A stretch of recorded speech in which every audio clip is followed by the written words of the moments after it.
anything anyway. Hi, Myra. For all of them every time. Just checking to see if you can hear us. These haven't read the book. I can hear you. Was that a yes? I saw you unmute yourself, but I couldn't hear you. I can hear you.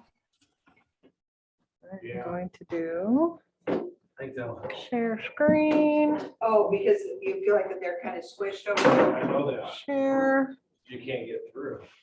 Well, lose a little weight. Don't yell at me. Video. All right, now you can see people wandering around. I'm too close, I think, there. Okay. All right, I've got that. I saw the little chicks in the other room. How fun was that? Super fun. I think they just hatched this morning. We have baby chicks here at the office. Chick it out? Are those chick it Uh-huh, out chicks? yes. They're very cute. Okay, how do you know Michelle Hobb? She is one of my dearest friend's daughter-in-law. Okay. All right. right. Actually, Actually, both of both them did. did Yeah, school with me. both of them did school with you. Okay, we are loud and live, so I have I wonder if she can see, I did share my screen. Oh, she's waving back, I know, She's saying thumbs but I'm up out here. except I shared the screen. Can you see the screen as well as see us in the room, Myra? Well, okay, Yes. you can Awesome. see, you can see us in the room. She Yeah. says, but She can see us as we well. can see us in the room? Yeah, the top picture, see? Yeah. See? Yeah. Yeah. I don't know where they keep the owl or how to use it, but it's like a panoramic and it goes to whoever's speaking. An It's owl? called the owl. It must be. You want me to turn my picture off? Yeah. Stuff, so. Where's the camera? 6:54. It's Here? I can't see you currently. That's the camera. so- Okay, now, So how does it work? Do I have to talk to the camera? you're gonna talk to us and they're gonna, They're just gonna figure it out? They're gonna deal. You may have sorry, to- Mara, you have to deal with the back of his head, so. You have to push it closer, but, and if there's something Yeah, maybe- specific, like maybe- you want them to see, like, here's a frame or whatever, you can. Oh, okay, so you be a Vanna White and you go. See? You gotta get tongue. Can you tip it Can tip. It can tip a little bit. Well, he's a little taller than you anyway, PK. Well, it's not by much. I don't know if this tips that, can you try tipping that maybe? I think that worked a lot better. Yeah, yeah. Don't leave that without me. Oh, yeah. I got it. Science. Cynthia. I wonder if that was a bucket shooter. That's status, right? How are you? I'm doing good. How are you? Good. Business girl, is business good? Huh? Is business good? Yeah, it's a little slow right now. It's that time of year, everybody's getting out, getting in their yards. All right. I've been good. Yeah, it's normal to be quiet this time of year. The girl out of the top of You guys healthy? or the inside. You guys healthy? Oh, yeah, I don't know if Cynthia, Ask for my colors. Wine colors. if you heard, she went through the chemo. Yeah. She had. Hi, uh, how are you? drug- I am first good. How are you? four different drugs. Hi, new friend tonight. The first one, she had a little bit of nausea, the second portion, no symptoms at Chair at my back table and eat the all. Just after, I know, that's exactly what her And surgeon when told you her. sign in, give me an email. Well, that I can send you the little stuff I sent you. Oh, that would be great. Kelly, do you want your rice pudding?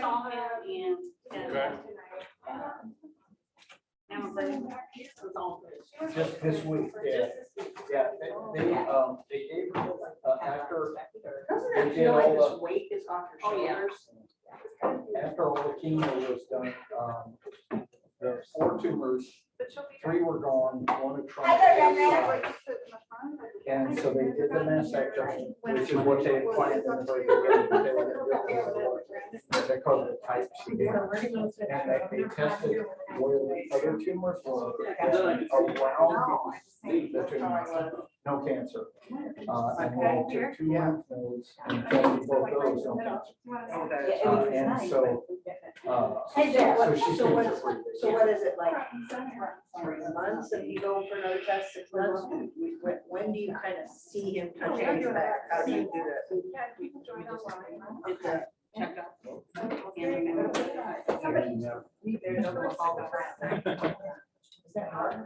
Somebody used to leave their notebook all the time. when they wasn't in. Annual, you think it's, you know. That is wonderful. Tom Kay, are you going Hey there, to, Mr. Baker. are you gonna join the Zoom call and monitor the chat? About where I found the phone. Because it looked like maybe I a could friend, try. you were missing a friend. Well, it was big difference. Oh, can we do that with her? Yep, look at you, you got hair and that curl. A lot. Yeah. So we have to, we adjusted them. Oh. Yeah, exactly. Yeah, but those girls are, they're bad. Oh, yeah. Sure. Yeah, I thought there was something else. Yeah, yeah, that's why I asked. You need to do on your Yeah, phone. it was funny room when my son was doing it. And of course, it's got a little bit of gray in there. Which is-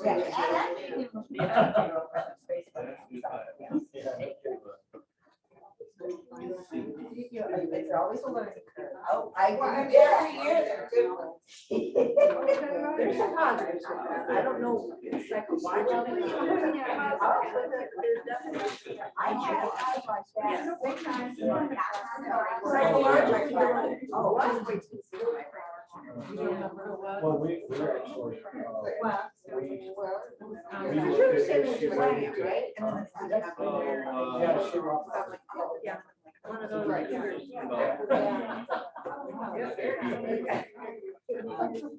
Our group of friends.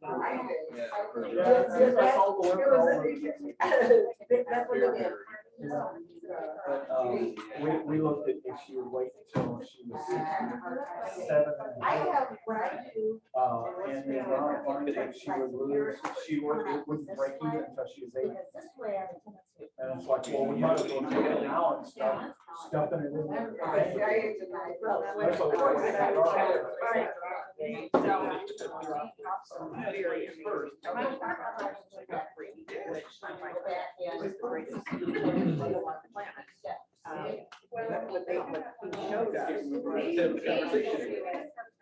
No.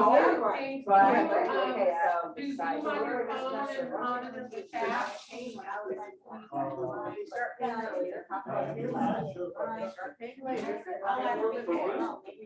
gotta decide based on. Here's my phone.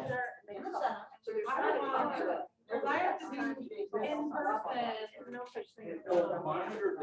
Yeah. Well, like, I'm sorry, you know, you have Zoom on your phone.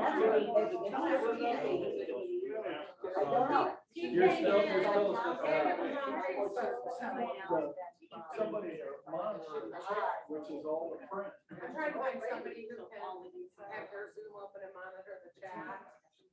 That's why I bought it. See, third time's a charm, to start with PK, I guess.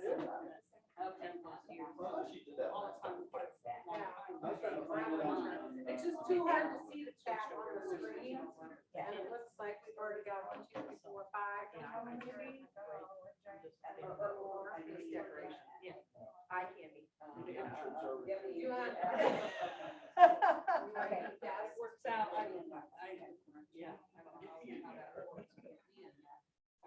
They do.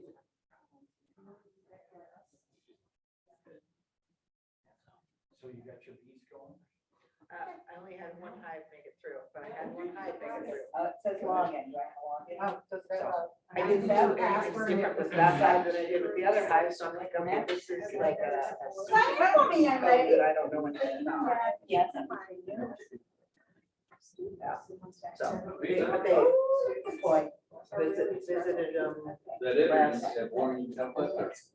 last week. And they were doing just fine, doing exactly what they're supposed to do in South Dakota. So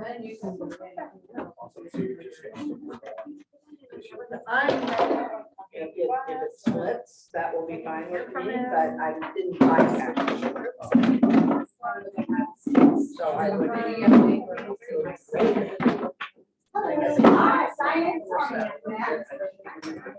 Smaller box.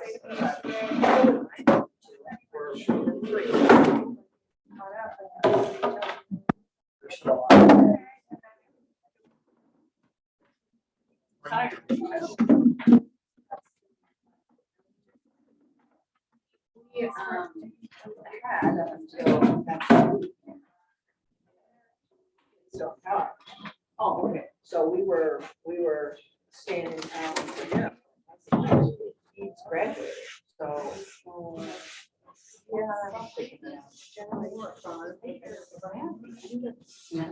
Next week.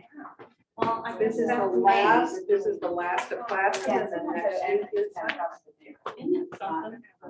Oh, yeah. Okay. Yeah. I want to say pretty much full time. So once you get to It looks like in computer design. And the world according to Sam would be, he gets a job doing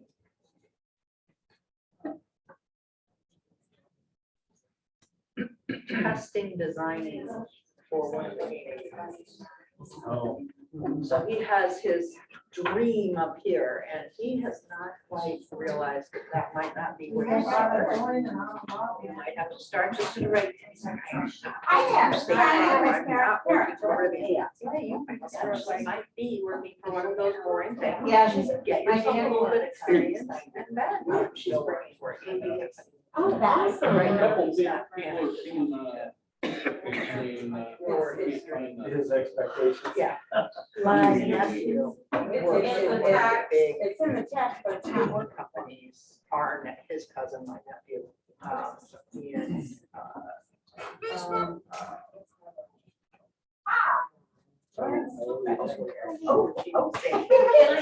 Can I set a table right there? Absolutely. Yeah. Slip right in and just be. That's Hey, why this I is said- a little mentee sign in. That was, you know, they might actually on. Do you want to have They said one word I will. that- Okay, I will, I'll look at the Facebook page. Hi, I'm Tom. Um, I'm the president of CIBA Okay. this year. And you go in there. I have, Nah, yeah, sure, that's my brother. Great big computer. Around 9/11. He had brought her there. sorry. Okay, let me see. Computer, looking at that. And she didn't. It was weird. Oh, yeah. Thank you for coming. Shut the lights weren't on. Oh, and everyone's Kelly just said, You are.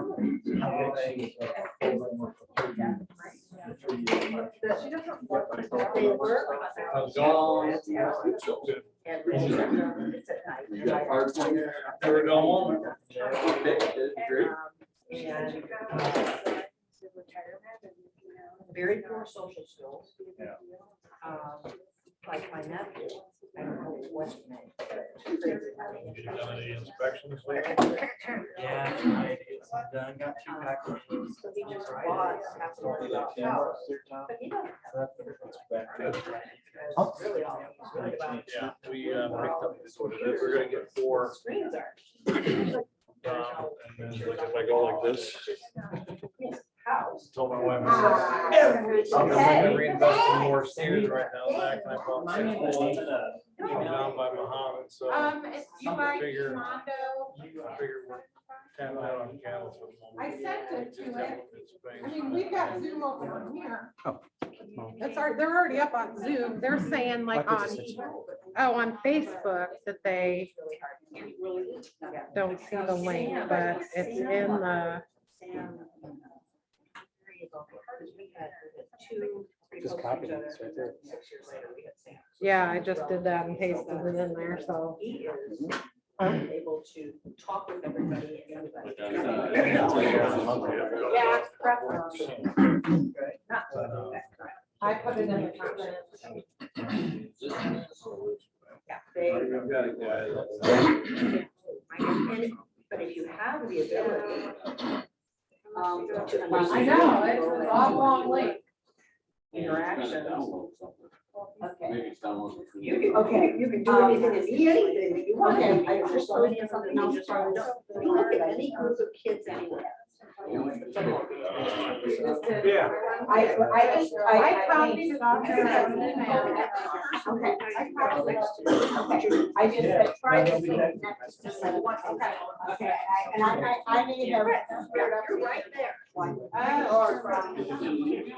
I just, okay, but the one,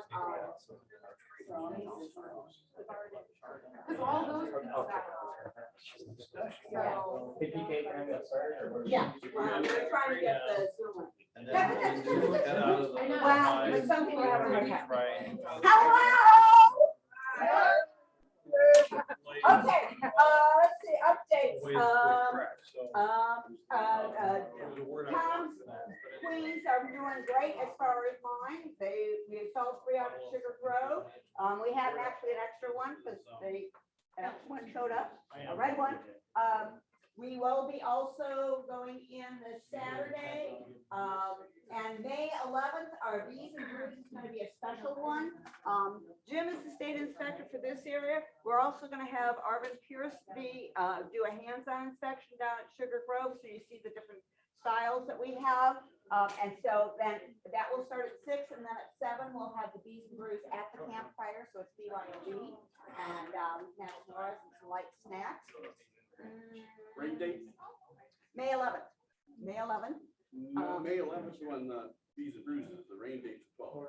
Correct. Correct. Okay. What else? do I Get want that to out there. 'Cause All right. we're gonna go through a Zoom, your kids doing good? All right. Okay, so let's see, what else? What else? Anything else I should say? Anything else? Welcome. The May 24th meeting, May 24th meeting is what? making splits. Making splits. Mr. Pantone and I yeah. is doing that. So May 24th, so the next month's meeting is making splits. Tom's doing swarm management because those girls are gonna travel. All right. Sure did last year. Oh, yeah, way too many. Are you fielding Zoom questions or not? Yes, I'm gonna try and monitor on that, and then I'll try to monitor. So we'll have some Zoom questions as they come up. If it's directly with that topic he has, I'll ask them. If it's something that may be held off till the end, I'll let them sit on that. And this is Jim Wellwood. He is our state inspector, one of our state inspectors. How many state inspectors do you have right now?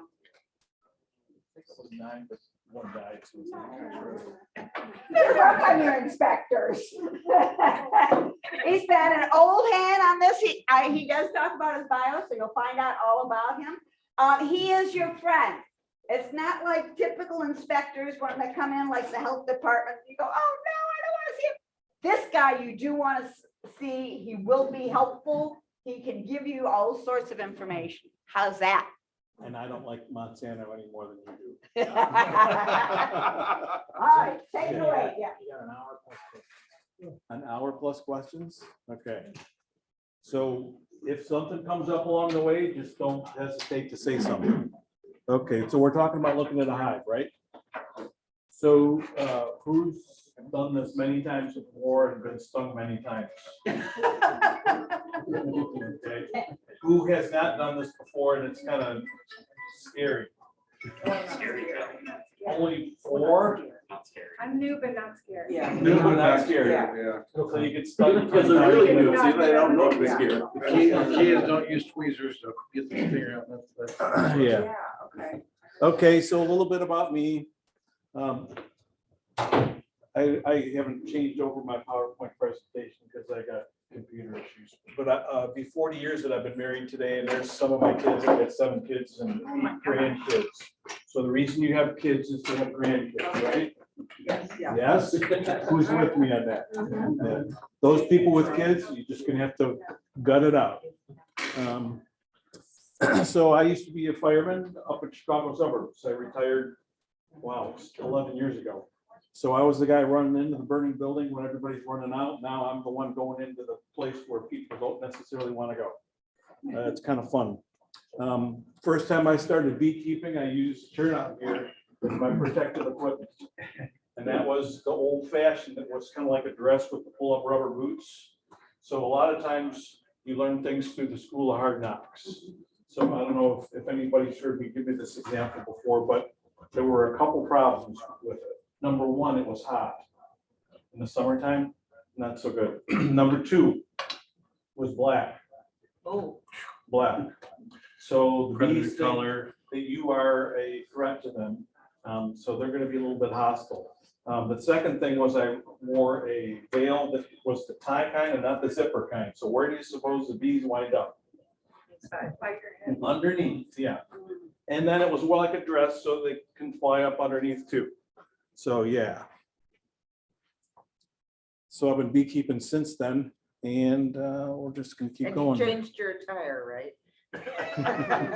I did change my attire. Yeah, it's over there. So as an inspector, my job is to help minimize the spread of disease. So the biggest disease we're trying to not spread is American foul brood. And have we talked about that? Do people know what it is? Is there anybody that does not know what it is? American foul brood is a spore-borne bacteria. It's kind of like anthrax. If you looked at the old Western movies and the cattle came down with anthrax, and what did they do? They dug a hole. I don't know how to dug big holes, and then that was it. So same thing with American foul brood. It's very, very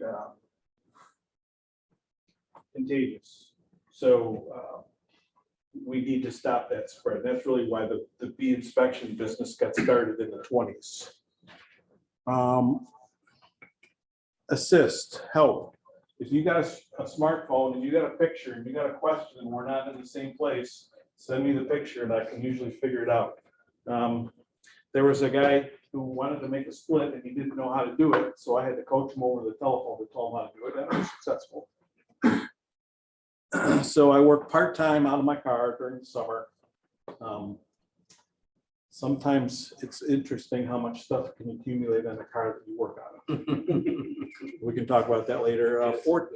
14 counties, regular hive inspections or helping people doing moving permits. So the idea behind moving permits is if you have hives, you're going to go in the same county, you don't need to call me. But if you're going to cross county lines, you should call me just to make sure you're not spreading disease once again. In the past, we've done the National Honeybee Survey, but we're not doing that again. And that was where we collected samples of bees and brood and sent it to the University of Maryland. They did a lot of different studies on varroa, farm chemicals and wax and pollen, and just a lot of different things, just to see what the health of the bees are throughout the nation. There's a lot of beekeepers in the state of Illinois. So as of today, it does not cost anything to register your bees with the state. And it is a law that you need to register your bees with the state and it's free. Down in Texas, what does it cost? $100 a year? You remember? I thought it was like $250. Okay. They also get a tax break. No, they do. No tax breaks here, but it's free. So in that registration, you add your contact information and most importantly, your GPS coordinates. So those are used in drift watch so that when the people with the planes come over, they can hopefully inform you that they're going to do that and you can take whatever kind of actions you want to take. If I have a question on a sample, I'll take the sample and I'll send it to the university, not university, USDA lab in Beltsville, Maryland. And they'll culture things to see what's going on. And we are free and we are there for you. So this guy died. Amy died this January. And there's another bee inspector in there. So, yeah, and Arvin's this guy down here. Arvin is a different kind of cat. He's like a cool dude. Let's keep going. So that's the proof I was there. That's like when I did the fire service thing, I was a lieutenant, and after every call, we had to make a report. After every hive I inspect, I use a piece of paper and I document what's going on. So no job is done till the paperwork is finished. Okay, so just real quickly, beekeepers or beaks or whatever you want to call yourself, they can be any gender and age. So there's a pretty good smattering of ages here. They love making honey. So like when I first started this thing, I'm like, well, one hive's going to give me 40 pounds of honey. You know, start doing the math equations. Wow, if I get 100 hives, oh yeah, right. That sounds like fun, right? Or you can be just the person like, I like these bees. I like the idea of it. It's like, and being involved with nature, that's good enough for me. But it's fascinating, isn't it? So like, this is my favorite time of year when all the fruit trees are budding. But what's the best is out in the no-till cornfields. They got that little purple flower out there. It's called henbit. And you know that it's in bloom when you start seeing the pollen baskets of the bees bring that stuff in. And that just really is cool. So I'm still fascinated. I could sit at the front entrance of a hive and just watch their girls fly in and out with their pollen baskets full. It's just really, really cool. So you overcome the natural fear of being stung. I don't like to be stung. And so I get stung about 40 times a year, and I don't like any of them. But somehow you just like grit your way through it. Some people are like, oh yeah, okay. I got one guy, he just goes out and he puts a veil on and just gets stung up and he's okay with it. Carl. So yeah, stinging. Beekeepers are often very thrifty. And I have Scottish heritage and I'll just call it cheap. Like I don't want to spend any more money on anything than I need to. Like I had the heat turned off today because my wife was out and she comes home and she said, really? You turned the heat off in the house? Yeah, I did. Saved like a quarter of a gallon of propane for sure. I think 99% of beekeepers are extremely helpful to anyone getting started. You can ask questions of any of them. Spend a lifetime of learning, and we read the books, the bees don't. So like a lot of times people call me up and they'll say, well, the bees are doing this, the bees are doing that, but the book says. Well, bees will be bees. You know, there's certain things you can kind of count on, but sometimes they just do what they want to do. This is a good one. Sometimes hard for beekeepers to agree, right? So if you ask a question about beekeeping in this room, how many different answers are you going to get? Maybe 10? How many people are there? Yeah. Now, if you consult the internet, you're going to have like a 10-fold increase in different kind of answers. And some of that's because the people that are answering these things live in different geographic areas. So like beekeeping in California is not the same as beekeeping in Illinois. It's not the same as beekeeping in Minnesota or Florida. So you just like gauge everything and then read a little bit of the book and then just kind of throw it up the flagpole and see what happens. The bees were coming from Europe, 20 to 50,000 per hive. And we're counting on this one number here, that the bee's going to make 2 times more honey than they're going to want to eat over the winter. So that means the rest for us, right? And you can start using your calculator at so much a pound. Really, wife, this is going to make money. Right? No, this is a money-making thing. It's not a hobby. The 1 ounce of honey will fuel the bee to fly around the world. Isn't that something? That's not a lot. Now, there is a little vial you can buy. Anybody knows Janet Hart, she always wears it. It's the amount of honey that a bee makes in their lifetime. And it's not very much. It's a little tiny little vial about that, and it's about that full. They say it's a 12-foot teaspoon. Yeah, it's not much. Honey's antibacterial, so if you have athlete's feet, you could slather it on your feet and it'll get rid of the bacteria. Smoking calms the bees. The girls do all the work. Apis mellifera is the Latin name? I don't know. It is a livestock though. Think about it as livestock. It's like a pet. So like when you get a dog, you don't get the amount of food that the dog's going to eat in his lifetime and just throw it out there and say, hey, dog, you do what you're going to do. You got to go out and take care of it, right? You got to give it water. Same thing with the bees. You got to go in and look into them, see what they're doing, manage them, look at their comb, look, see if they got feed, see if the queen's laying. Can't neglect them.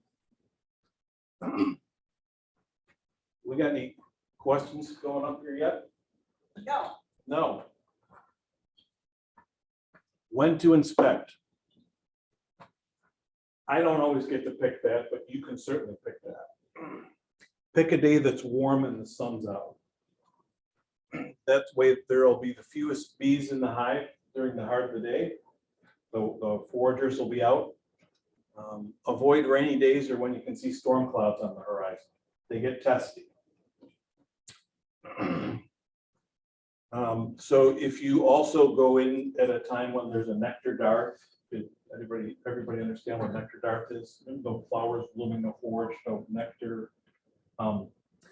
They get extremely testy. So if you take a management style to where you go in every so often and you put on this kind of suit and it's a minimalist type suit, and you got all different kinds of exposed flesh and stuff. And you're like, well, these bees are really, really gentle. I'm not worried about it. But then after the frost, their attitude is going to change significantly. And they're going to be super duper defensive. And if you're putting on wet supers back onto a hive to get them to clean it out, they can go kind of crazy too. So one of the worst times that I was stung, I got it like 10 or 20 times in my thigh here. I know my calf here. And it was the day that I had to go to the firehouse. Ooh, that was a rough day because like my calf was twice the size of the other. Fortunately, we weren't a busy day that day, but yeah, wear whatever you're comfortable with. If you don't like to be stung, then wear a suit. I wear a full suit because I just don't like to have the mess on my clothes. How often do you inspect? Probably no more than every 7 to 10 days. And that's most important to do during the swarm season, which is like now to mid-July. It's possible that even in a package, if they feel that the hive is crowded enough, they're gonna start swarming. And this used to be like a not expensive hobby. Like when I started beekeeping in '91, it was $25 for a package and maybe $5 for a queen. I think we're above that now.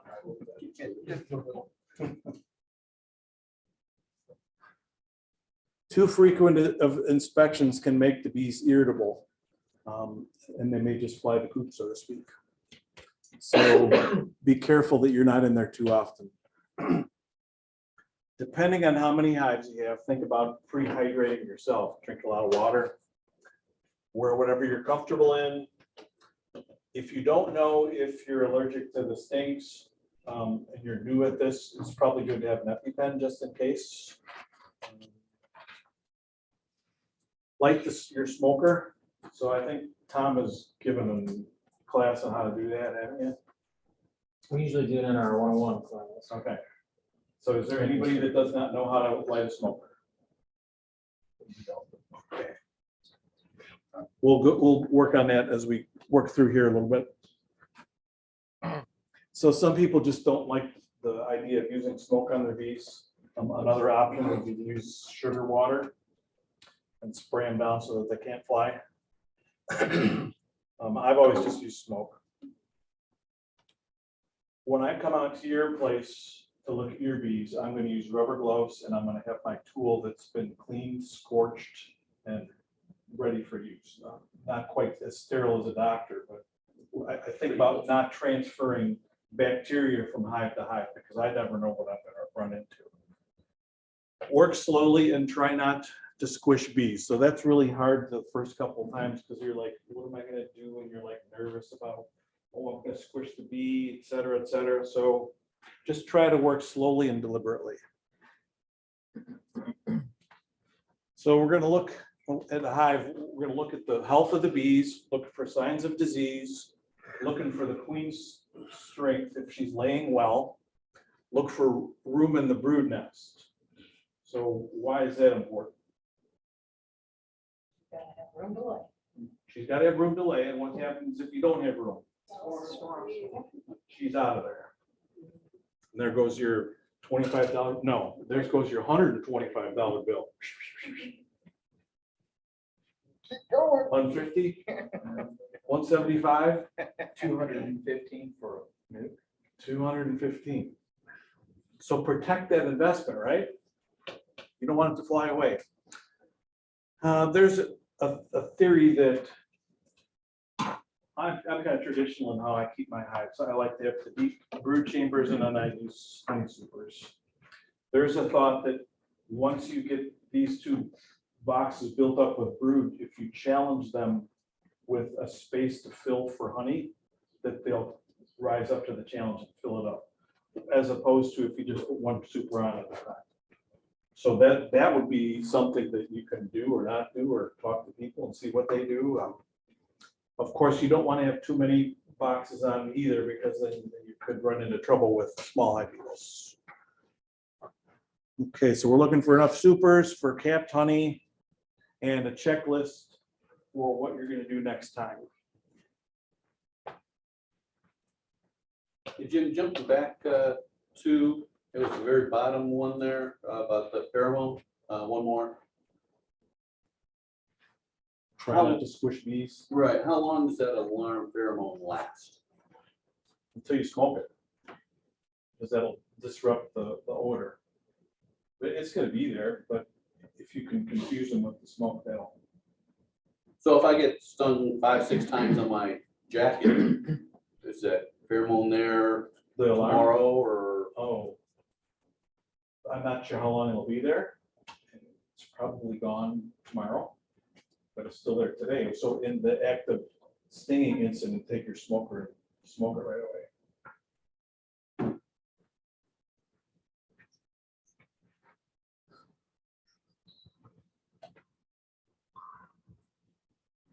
Hey, Jim, is there a difference between drawn comb and non-drawn comb when you're adding boxes?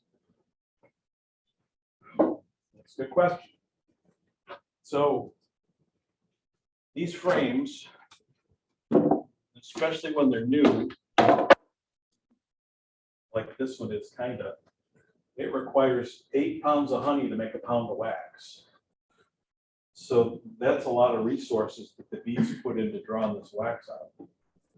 So can you have bees draw comb in September when things are going downhill, or October? No. The best time to draw wax is in the spring, like right now. So, yeah. Did that answer that? Well, so I guess where I was going with it is when you say put on some boxes so they have some room, is that something, I don't know, maybe you're gonna come to that. Like, what's some ideas to give them some room? What does that mean, give them room? Or how do I know when they How do you have know enough when room? to do it? When do they need more? Yeah, room? okay, so who's using 8-frame hives? Anybody? Quite a few. How about everybody else is 10 then?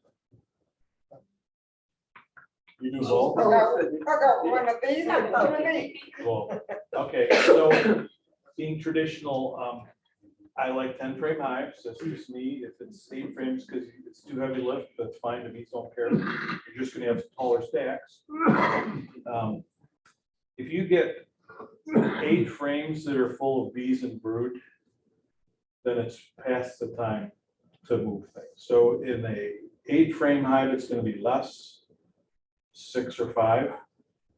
And so the bees are also, when you have this new foundation, they're gonna also be working in the middle, or maybe the right or left-hand bees. So it's gonna be on one side or the other. And especially this time of year, they're gonna be all huddled up in a cluster because it's cold out. So as things warm up, whenever that is, and every year it seems like it's colder and colder, and we're having global warming, right? Yeah. We can use a little bit of that. As it gets warmer, you can take these frames and stagger them out. So the ones that have bees and brood, put 2 together, and put 1 frame that's empty in between it. That encourages them to draw the frames that they're not gonna want to. So like, they're gonna work in the center and they're gonna leave the frames on the outside too. So before you put a box on, make sure you got all your frames drawn out, which means probably taking the outside frames and moving them in. So what temperature are they looking for when they can break that brood nest? Probably 65 at night. It's probably a good rule of thumb. Maybe less, maybe more. It just depends how the bees are doing. If you got a package and you're starting, probably 65. If you got an established hive and you're putting new frames in it, then it could be cooler. So then you'd recommend taking a frame of like brood or larva and moving it up to the next box and moving some new frames down into that cluster, is what you're saying? I like to keep the cluster as intact as possible when I'm doing that. So I would rather put 2 frames of bees and brood next to each other with a frame, an empty frame in between, and then 2 more frames of bees and brood next to it, rather than putting 1 single frame of bees and brood up by itself. Because that's going to be harder for the bees to keep warm. Because that brood needs to be how many degrees? 93, 95, that's pretty warm. Is that good? Okay. Did I miss that? So say I have 10 frames. Yep. Do I want to make sure it's all built out before I put that second box on them? There's a second.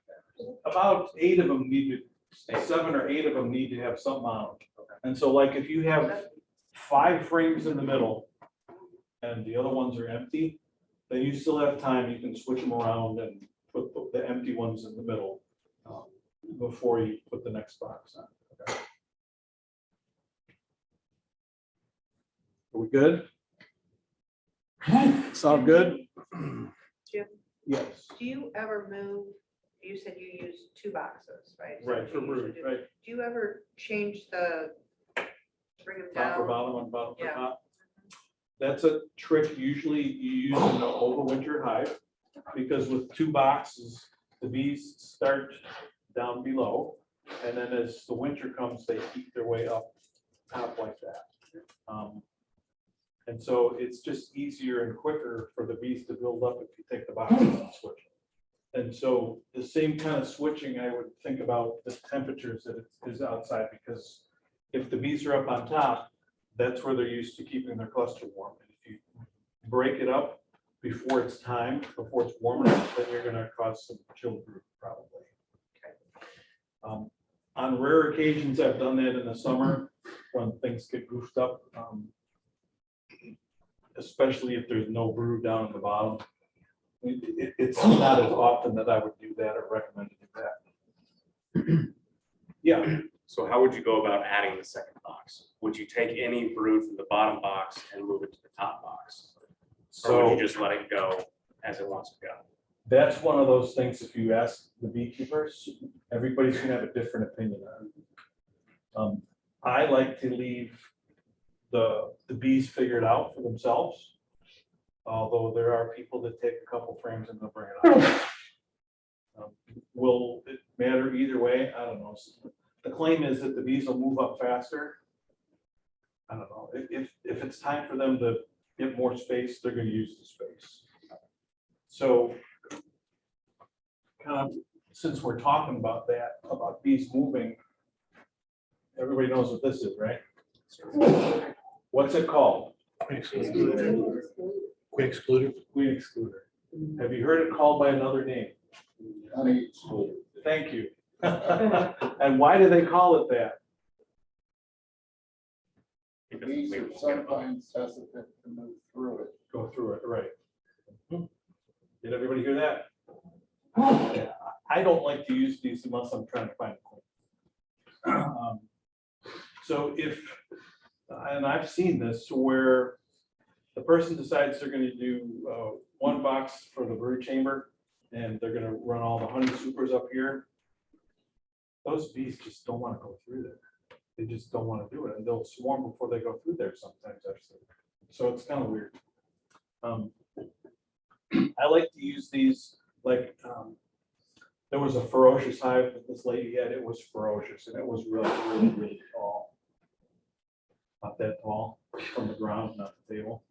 And the queen had to go. She was just making ornery bees. So we put queen excluders through about every single box until we finally found where she was. And that's how I like to use queen excluders. But other than that, I pull them off. So people say, well, what do you do if there's brood in the honey supers? I wait until the brood hatches and take it from there. So you let them decide. I let them They want- decide. Yeah. Yeah, going on. Okay. Although I won't give them decisions on filling the boxes down below. I'm gonna tell them, hey, you gotta use all those frames. That makes sense? Yep. Okay. Evaluate your conditions, like what's the weather? Is it warm? Is it cold? Is it rainy? What nectar sources are available? So if there are things in bloom and you know there's a nectar source and nectar flow, you should expect to see can't think of the word, unripe honey.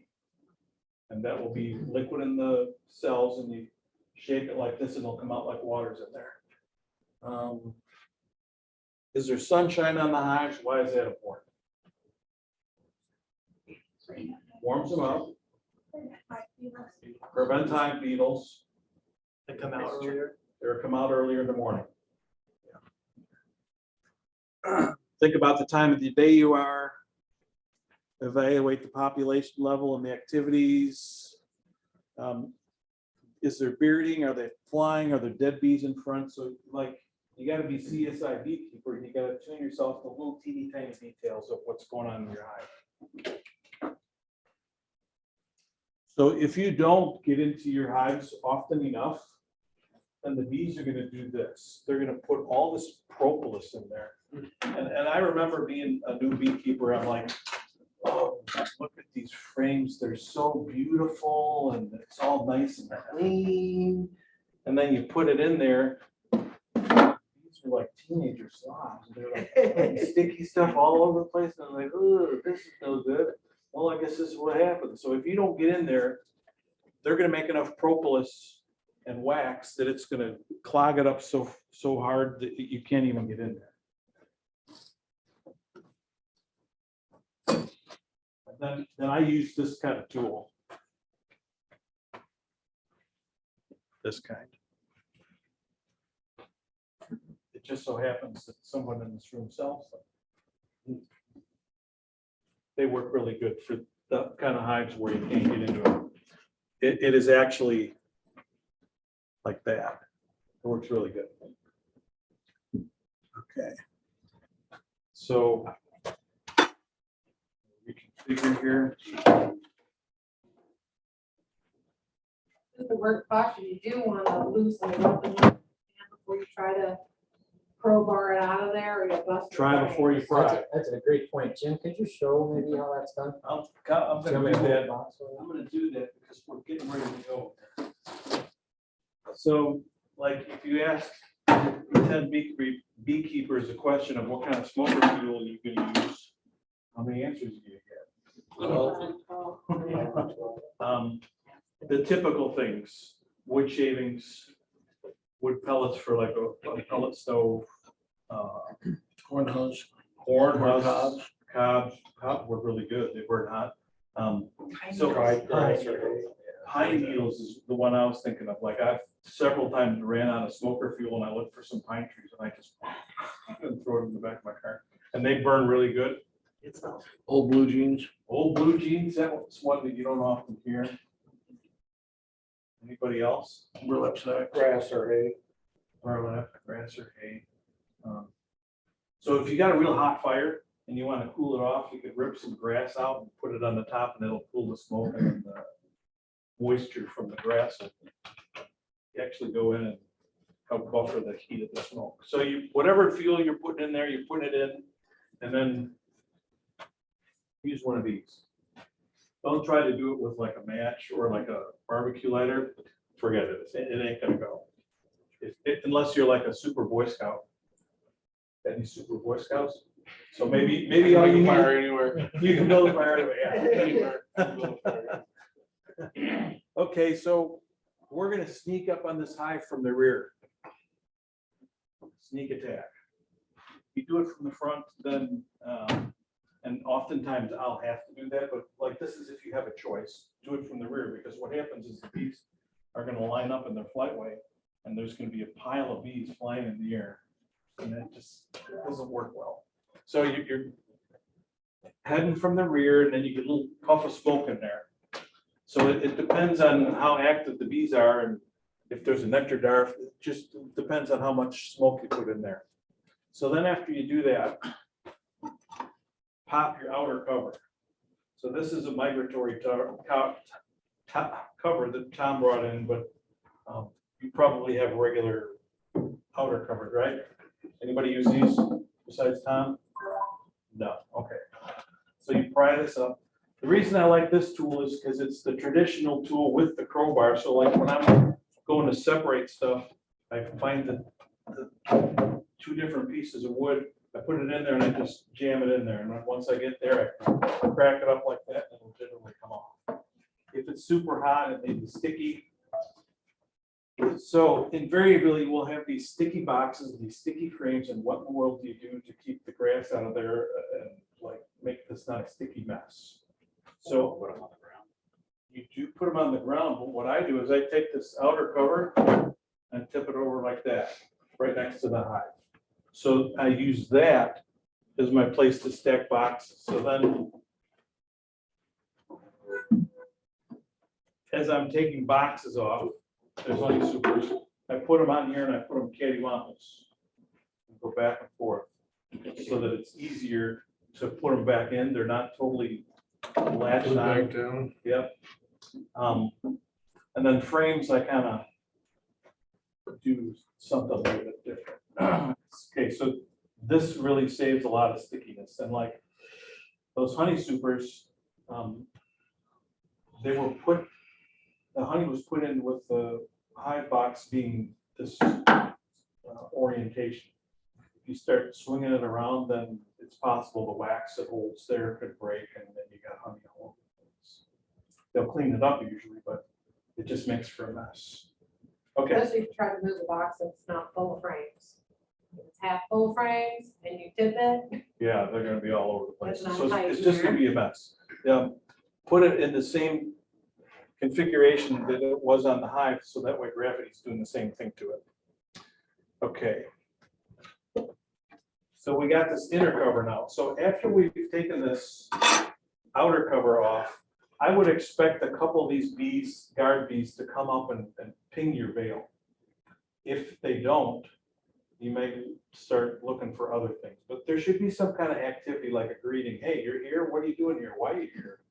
If they're not, maybe there's something else going on. If it's cold, well, then it's just cold, but it could be something else. So then I'll take my smoker and I'll put a couple squirts down the top hole in the inner cover. So I'm working from the top down and from the outside in. So after I've done that, I pop the cover and I should really start seeing bees bouncing off my veil.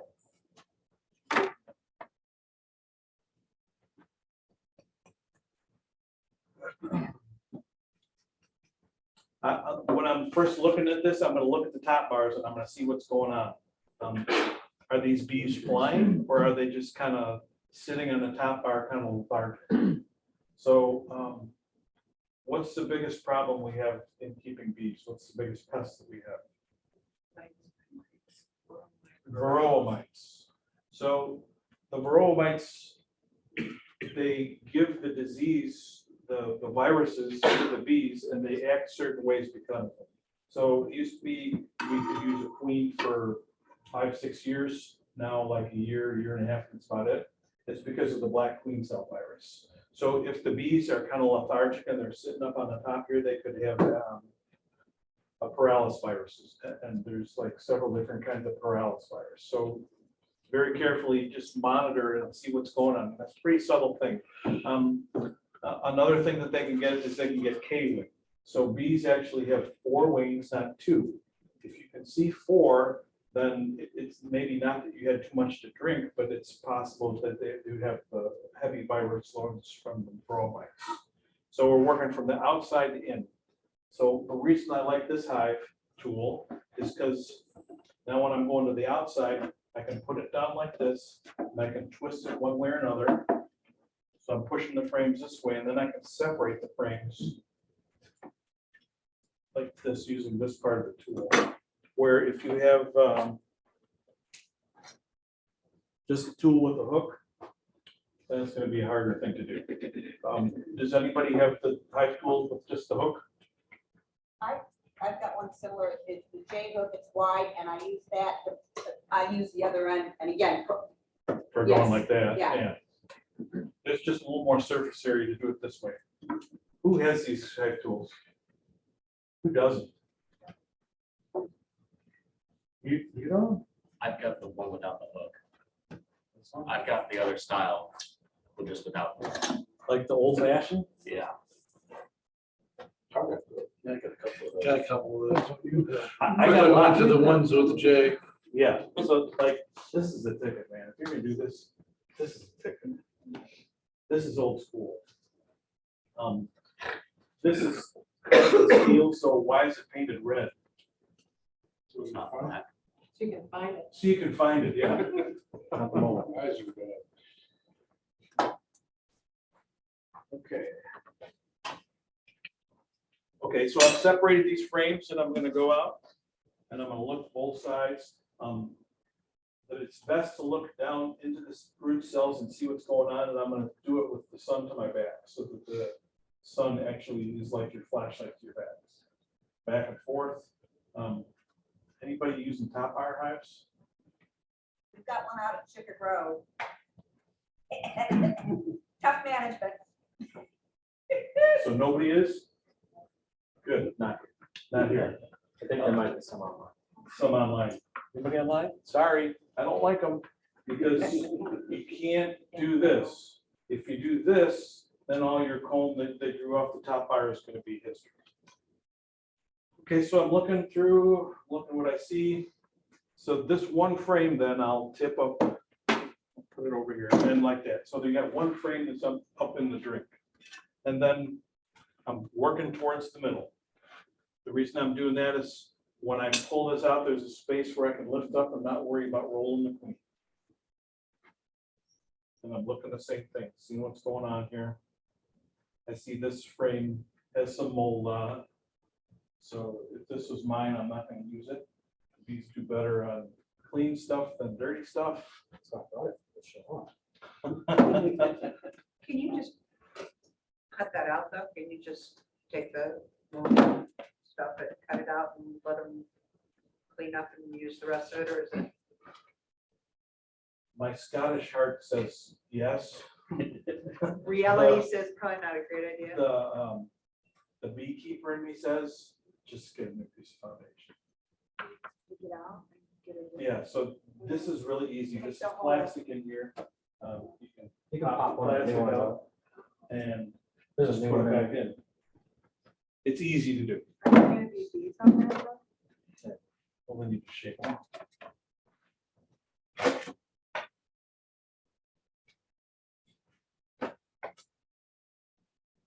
It's now in a frame that's been drawn out with wax, it's not quite as easy, but once you get everything scraped out, it's easy to go in and out.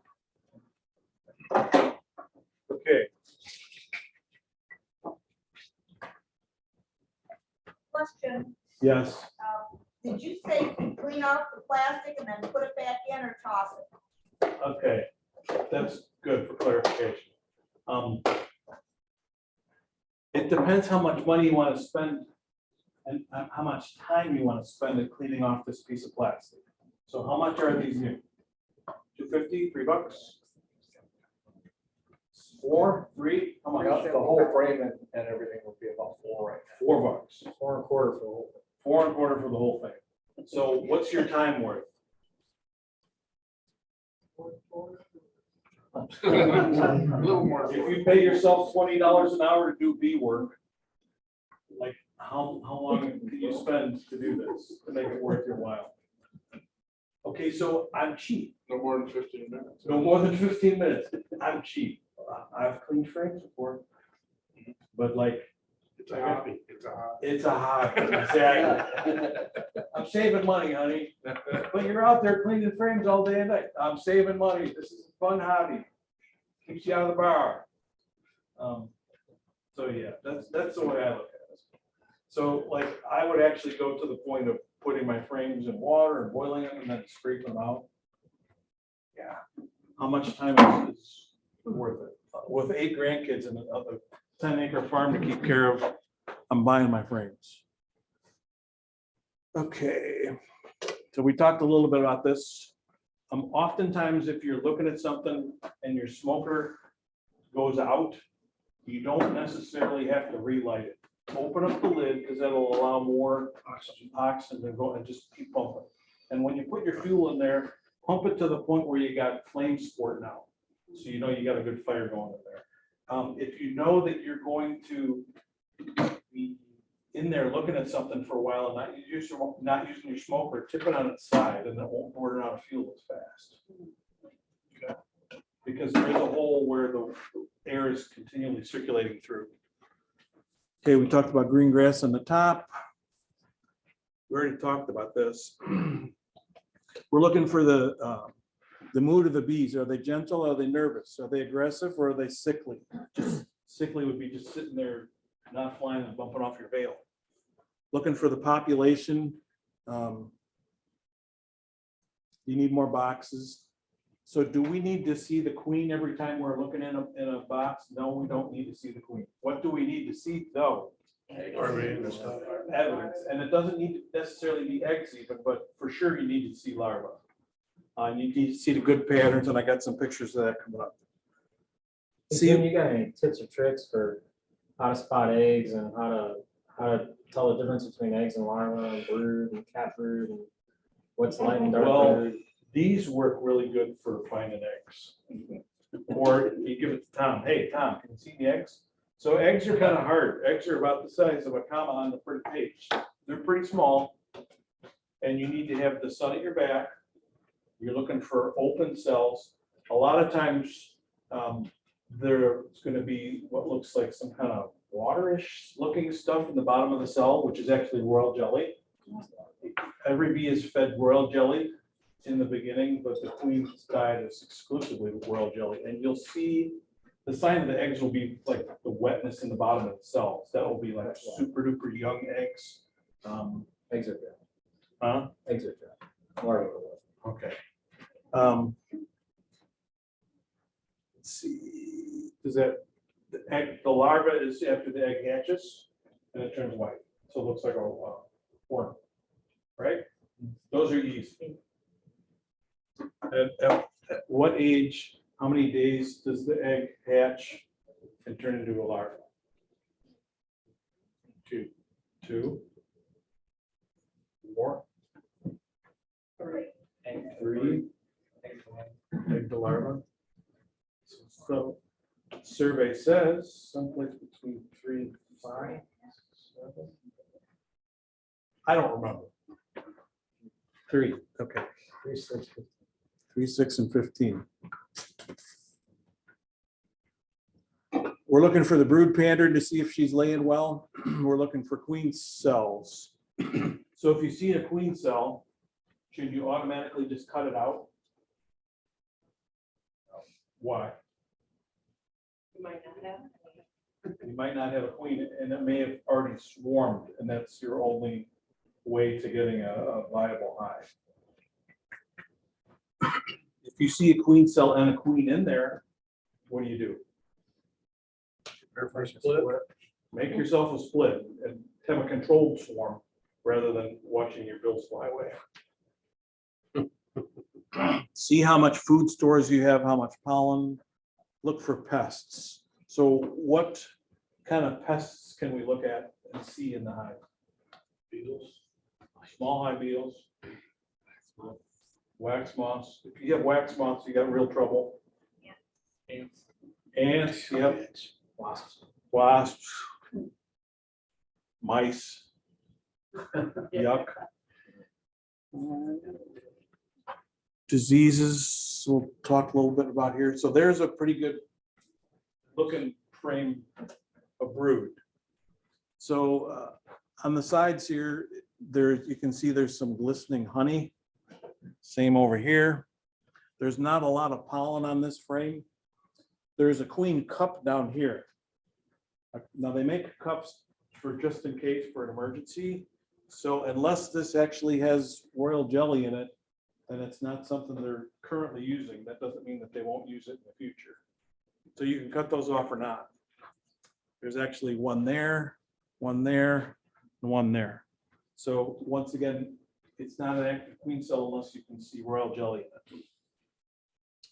in it. In this area, we can see some drone. Same a little bit up here. And this is a pretty acceptable amount of drone cells on a frame.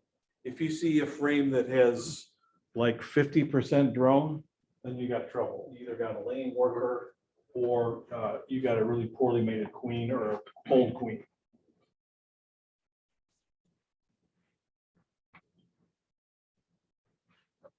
So what do we got in this picture?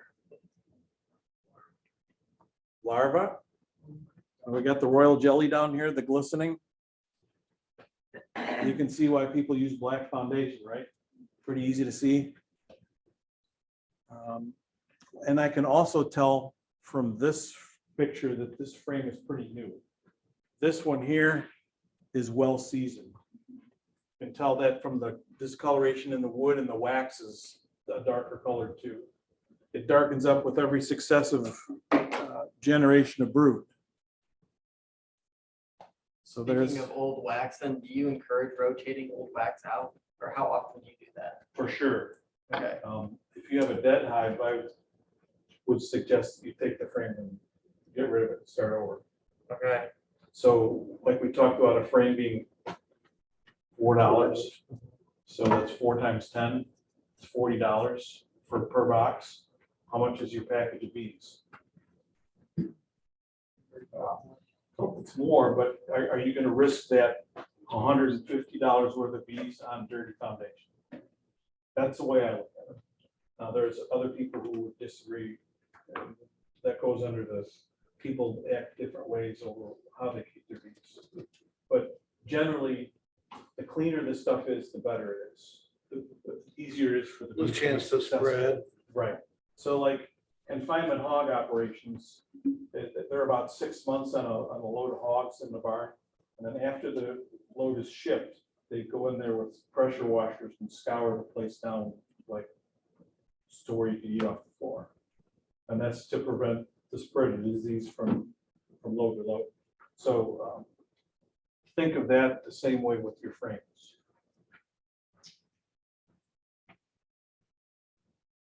That's a good looking bunch. Okay, so a little bit on the disease. There's American foul brood, spore-borne bacteria. What do we notice? We notice that there's a stickiness in this dead larva in the hole there. The pattern is really, really rotten, right? There's empty holes. It's not all capped. Does this happen in Illinois? It does happen. Is it a lot? Not really. Maybe we have 15 to 20 hives in the state that are affected by this a year. Sometimes more, sometimes less. You can see some of the health cells, the cappings are chewed off because the workers are trying to clean out the dead ones. And you can see some of these cappings are sunken into. And again, the brood pattern is really, really crummy. Okay, so that's American foul brood. And there is rules on the book, the Apiary Act, that says that when you get American foul brood, we come and we take the hives and we just burn it. That's the best way to contain the spread. So if you have 10 hives in one location and one of them gets it, you have to burn all the hives. No. Especially if you catch it early. So that's why you need to be in your hives looking for them. What avenues do you get American foul brood? You get it from infected hives from a different location, you get it from nuke hives, but it just generally doesn't occur out of nowhere. There needs to be an infected hive someplace, and that's generally how things are done, how the infection spread. All the more reason to register with the state, because if we come up with a hive that's infected with American foul brood, then we'll canvass the area to make sure it hasn't spread to any other hives in the area. European foul brood is similar, though there are no regulations currently on the books to say we need to destroy it, although I would recommend that you do the same thing, destroy the hive. Same thing, crummy brood pattern, melted and dead larva. So there are times when you can have larva that's melted and dead like that, that you don't have one of the foul brood diseases. And that would be in hives that have real high levels of Varroa mites. It's called parasitic mite syndrome. So with European foul brood, this is not going to roll around in the cell when you tip it back and forth. Where parasitic mite syndrome, the dead larvae tend to roll around in the hole, so to speak. But what I'll do in both of those cases is I'll go clean my ears. No, not really. Take my Q-tips, find a cell, find a couple dead cells, and I'll jam it in there and get all the gook on there. And I'll do it like 2 or 3 on each side. I'll probably take 5, 6, 7 Q-tips from the hive, different frames, and then I'll put them in an envelope and send it to Beltsville, Maryland, and they culture it. Does that cost anything? It costs nothing. Sometimes I'll need to take live bee samples for maybe a nosema, and I'll fill this with alcohol. And then I have a funnel that I'll scoop the bees and put them in there, and also send it to Beltsville.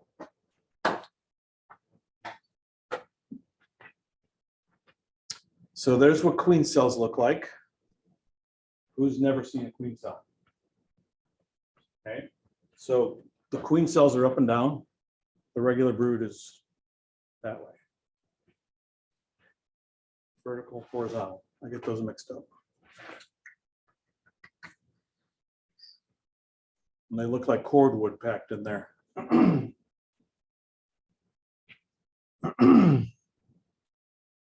So talk about Varroa.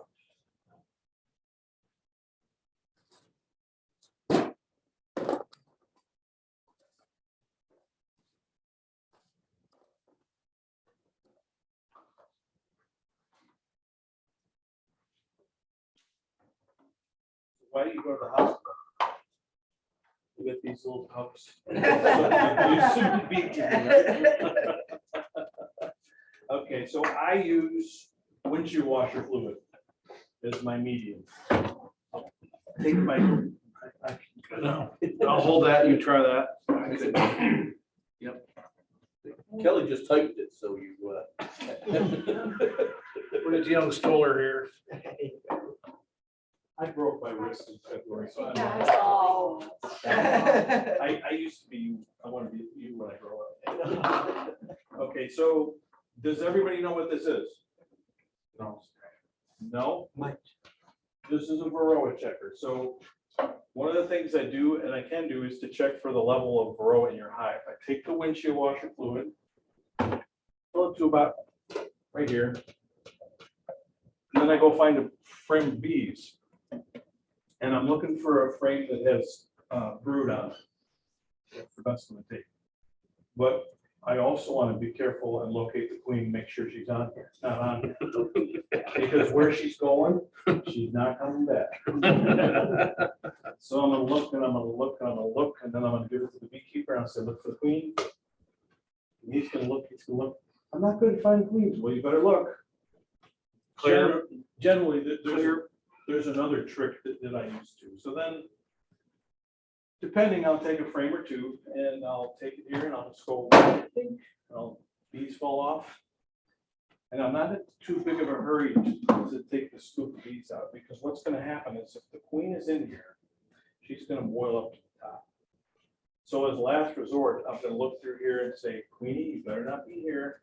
And if she is, I can either pick her up and put her back in, or if you're not good at that and you got big leather gloves and it's like not gonna happen, dump it in and start. So you can ask your wife, you can borrow a half cup measuring cup, but I know my wife, she would have a fit. So I go to the secondhand store and I just so happen to buy a mismatched half cup measuring cup. So I dump the bees down like this, I get my half cup, not more, a little bit less, dump them in here, put this on here and don't put it on with a death grip. And then I shake a martini, like I count to 100 because that's what I do. I just do it the same way all the time. I count to 100. So I'm shaking and I'm swirling, shaking and swirling up to 100. And then, remember that guy used to cook Chinese food? Yeah, can't cook. And then, so I got a basket full of dead bees here. And hopefully, if there's varroa mites, which there probably will be, they'll be floating around in that blue stuff and you'll be able to count up and see how many there is. So there's 2 lines on this container. One's 300 bees and one's 150 bees. And I always shoot for the 300 bees, which is just a little bit less than a half a cup. So the level for the mites with 300 bees should be between 3 and 10. So but between 1 and 3 mites per 100 bee. So that's a math equation, right? So 3 times 3 is 9, and I said 10. So if you have more than 9 or 10 mites in there, then you've got a pretty high infestation level. We did a couple years where we were sampling every hive that we inspected, and some of the hives got up to like 40. So, yeah, and a lot of them are treatment-free beekeepers. And generally, then what happens over the winter with those hives? They're dead.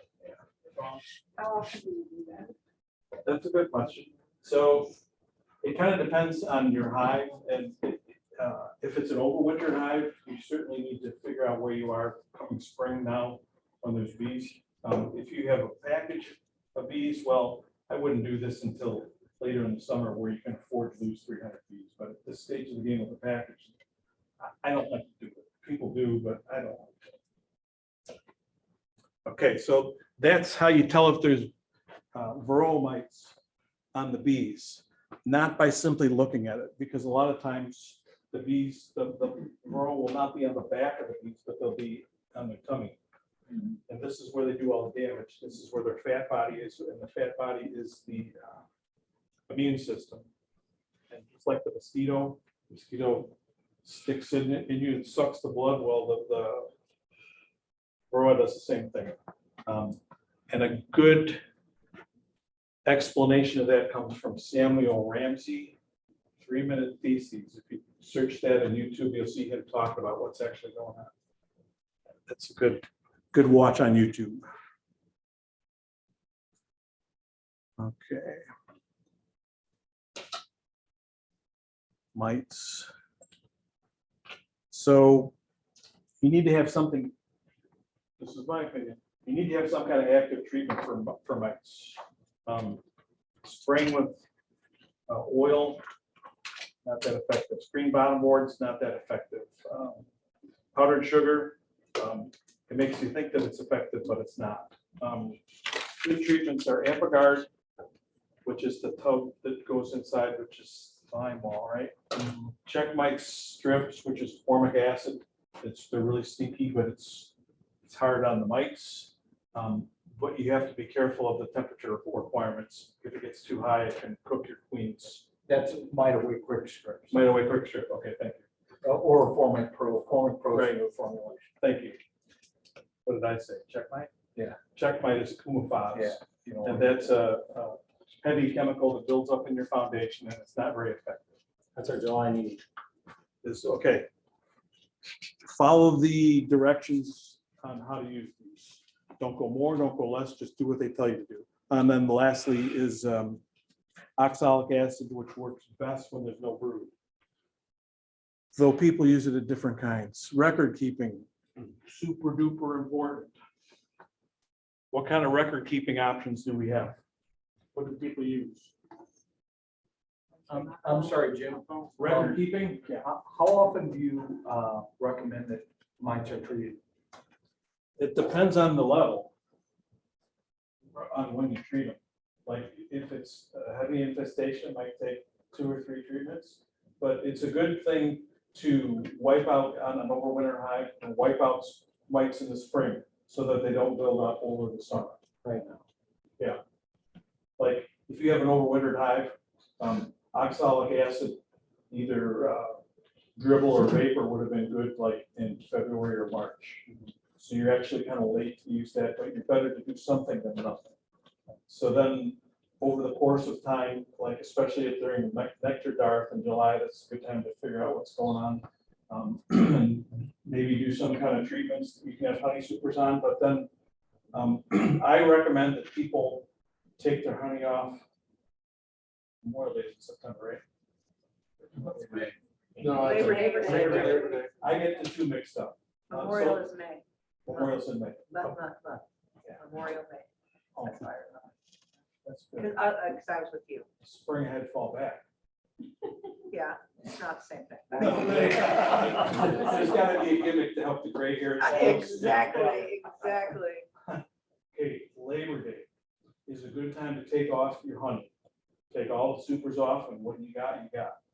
Don't try to get greedy. Let the fall flow of goldenrod. The wheels are starting to slow down.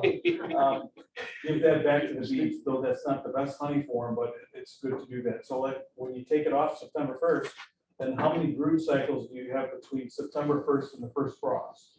So we got some people that can tell me when the first frost is. Speak up. October 15th. October 15th. So that's like a month and a half. So in 3-week cycles, that's about two. Yeah. And dependent. So then when you're treating, you're getting bees that are virus free from the row, hopefully, and that's going to be about the best you can do. Does that all make sense? Or are you saying to treat in October? No. Those As soon winter as- bees, or you're saying to treat- Thank you for asking. As soon as you take the honey supers off, go straight to treating for varroa. But you would use something that doesn't, because you're wanting to get the root free, right? Free of varroa. There's different treatments for different times is the tricky part. So like, right now is a great time, if you bought packages, this weekend would be a great time to use oxalic acid, vaporize. I would go easy on dribble because it's gonna be chilly at night. But Yeah, like you you can had probably dribble do, in February. yeah, but now is a great time to do oxalic acid, vaporize on your, just before they're capped. Because it's like, it's gonna be 9 days after the queen was released when they'll start capping. So if you bought them from me, for example, which you did last week, then, week before last, they're just getting ready to start capping. Because oxalic acid is most effective when there's no captive brood. All the acid treatments. The varroa reproduces underneath the cappings. Once the capping's there, it's a barrier for the acid to go through and kill the mites. So then our other treatments like the Apigar or the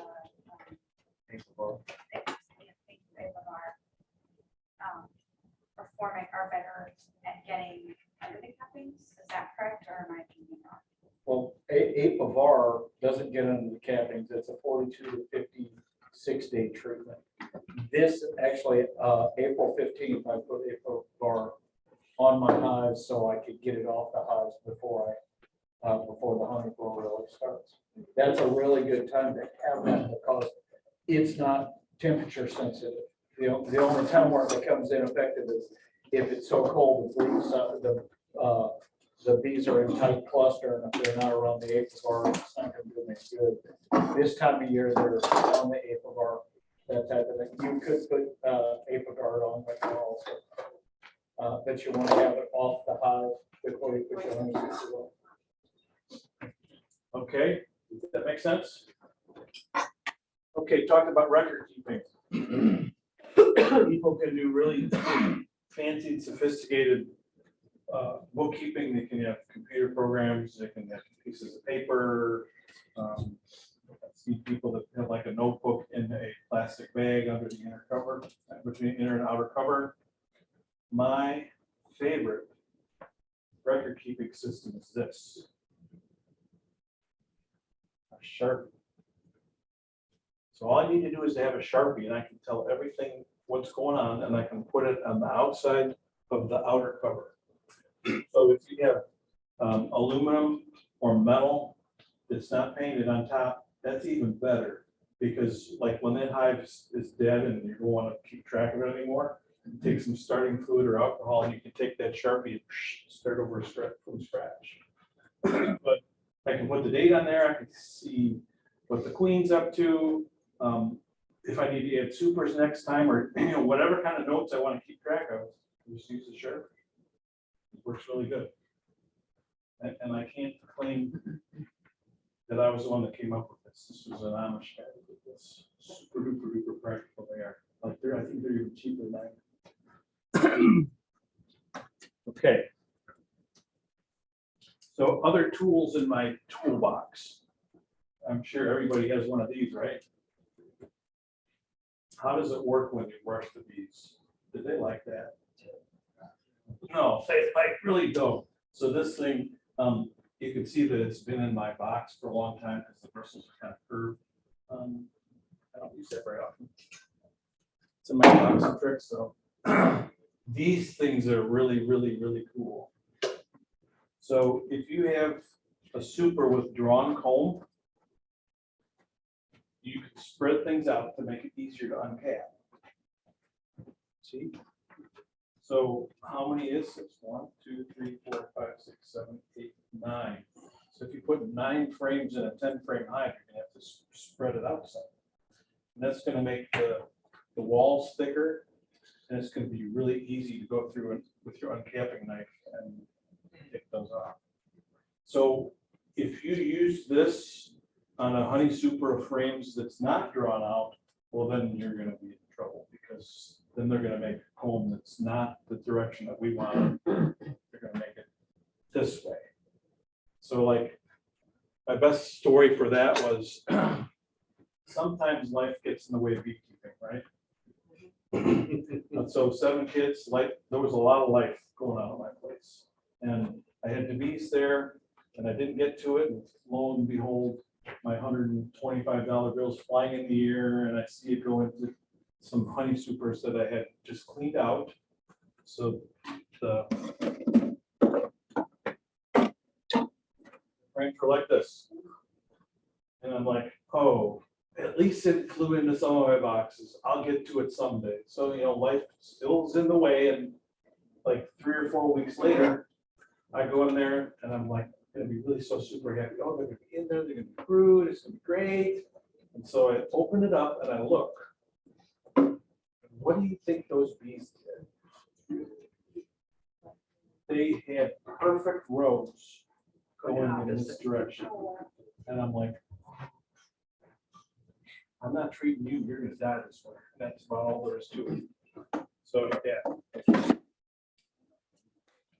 You can do the computer stuff, but I like that. So there's my contact information. I got some cards. I'm gonna go through a couple more things that I have in my box.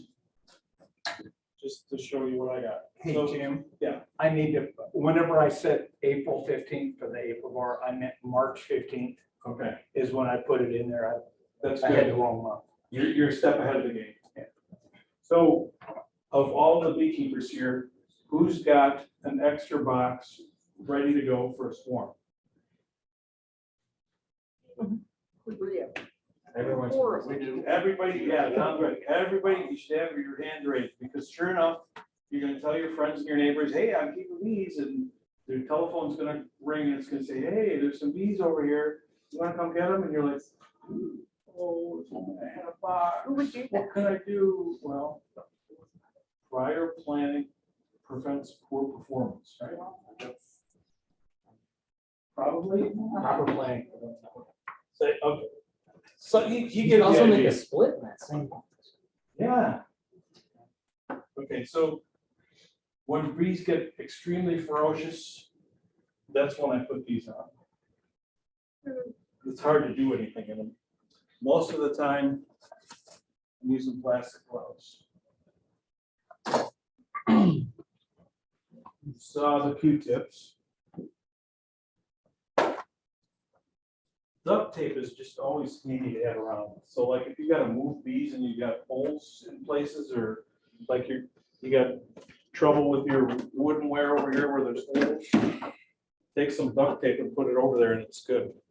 And I've never seen a bee stuck to it. I don't know how. They don't stick to it. So I got 2 of those. I got the envelopes to send my samples in.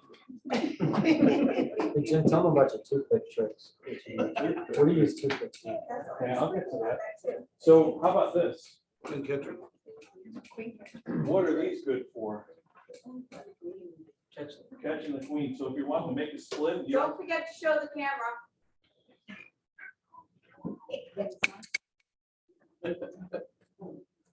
if you want to make a split and you want to isolate where that queen is, to make sure that you get them on the proper side of the split, just take this thing and put the queen in.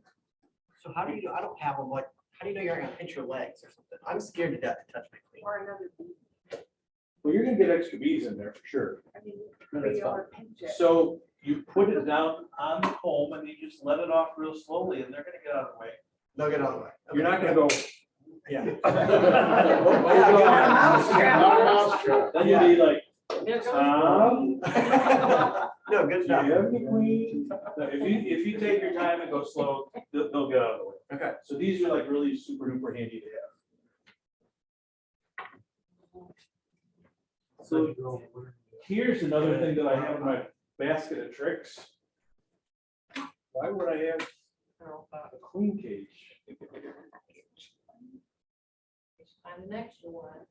Okay, yeah, so this Amish guy down in Arthur, we went into his hive, and it was a big tall one, and there were swarm cells. He knew he was negligent. Was he negligent, or was he just making queens? Because I think we ended up finding 10 queens in this hive. So Wow. Can more than one queen be in a hive? Well, what you read the book, and what does it say? No. Okay, well, we pulled like 10 queens out, and so because he raises queens, he had a bunch of these in his pockets, so put the queen in there. And what are you gonna seal it up with? Duct tape would work. Jim's duct tape. Wax. You got plenty of wax in there, all the bird comb, take a piece of wax, put it on there, and what do you got, 25, 35 bucks? For Colin, yeah. How do you? For best squish queens. Yeah. Bare hands or rubber gloves. You just pick her up and show Pick her her. up by the wings, yeah. Pick up by the wings. Yeah, so if. Practice on your drone. Pretend this is the queen. Yeah. It's close, the wings will be up, so if you take your rubber gloved hands, and I always push the fingers real tight so I can get in there. You go through there and you squeeze her like this. Then you can guide her in there, but this is like a perfect exercise. She'll go over there. It's all good. Practice with drones. Drones are expendable. And you can see. Okay, so I got one of these in here. Syringe? Oh, okay. Syringe, what am I gonna use this for? Yeah, paper jar to treat. Oxalic acid dribble, right. So you can, I don't know if spread's the right word, use, treat oxalic acid at least 3 ways. You can mix it up according to Randy Oliver's directions and make a dribble where you put so many cc's per seam of bees, and a seam of bees is going to be, when you look down to the top and you see the bees, that's a seam. I think it's 10 cc, I think it's 5%. 5 per seam. And so this is I think a cc and an ml are the same thing. Any nurses? Yes? CC is an ML. Yeah, okay. Engineer, fireman, nurse. So you can gauge the right amount of medicine by this. So you just draw it up and then you're done. 5 cc's per seam or 5 cc's per box? Seam. And it's- 5 cc's is a tiny amount. Is it for a maximum of 40 or? I think it's 60, Yeah, okay. but I don't remember what the ratio. I don't need it. So if you're gonna use that treatment, go to Randy Oliver's website, Scientific Beekeeping, and you're gonna talk about grow this summer anyway, right? So I got But alcohol, don't do it now. I got alcohol in here. So when we sent live feeds to Beltsville, Maryland, they needed a source of water. So we had this little test tube filled with water that we put in the live feed box, and we use that. This was a sample tube we used to collect pollen, and they did the fancy analysis to see what kind of farm chemicals they found in pollen. So you were taking pollen out of the cells then to put in that? So people have these. Used to. We do, but why don't we? This is a frame hanger, it goes on the side. Takes too much time. You know where mine is? The box is all nice and shiny, I see. But it's good if you're new and you don't want to like set your frame next to your hive or whatever, and you want to be able to like, if you're in the position they need to be in, and they're right next to the hive, so. So I have not only one bee suit, but I have 2. So if I run into a hive that is infected with American foul brood, I'll take off the suit that I'm wearing when I'm done sampling it. Then I'll put on a new one, I'll put on the gloves, I'll clean everything down, so I'm sure that I don't transfer any of the bacteria from one hive to the other. You burn that suit then? I put it through the water, bleach, pretty heavy. Back there, she's back there laughing at you. Laugh at the Scotsman. Do you have a clean marker in your box? A clean one? No, I only have that crust. Clean marker. Clean marker. Clean marker, no, I am really super duper bad at doing this. So when I was in 4th grade, I was in a squirt gun fight. And these fingers are all numb, so I can't really feel anything with them. So You said firecrackers?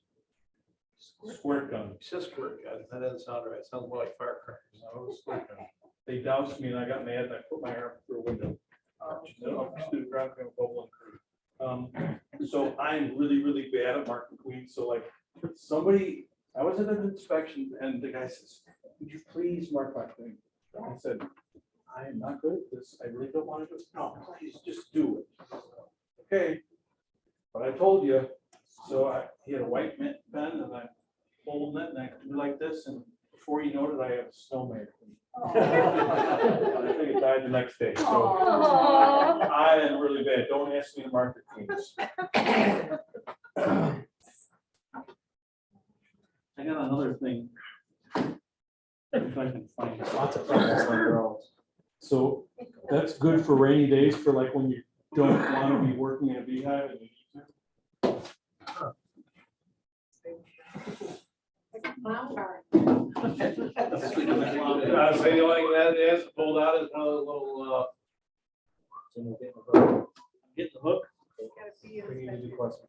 Okay, there's one last thing that I'll use. So this is not like Charlie Chair. Yeah, I'm looking for, I have a little string and I have a little black ball. And I use that to test the aggression level of a hive. Because we get called on bees that are like super aggressive, they're African hive. So we use that as like, I'm fishing for bees, you know, it's like a ball swinging on the end of there. depending on how they react to that, it would be their level of aggression. They attack it. It's a black ball.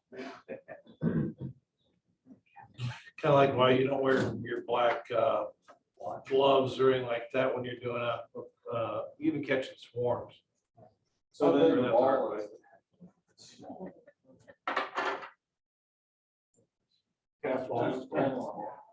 What is rat and black?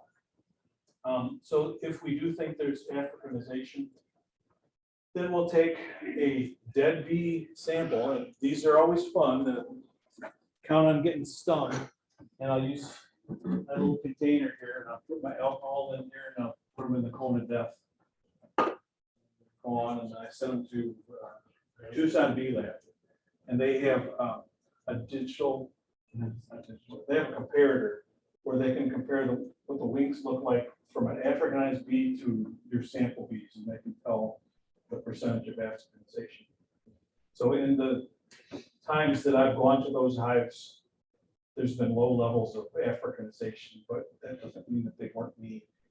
Because like with the zipper veil, you know how the zippers come together almost. And so like, I didn't put the flash on to cover it. So how many bees are you supposed to get through that little? At least 3. Yeah. And where are they gonna go? Or you forget to zip the veil up. That's the worst thing in the world, especially on one of those. Yeah. Who's ever done that? Yeah. I would do that once or twice.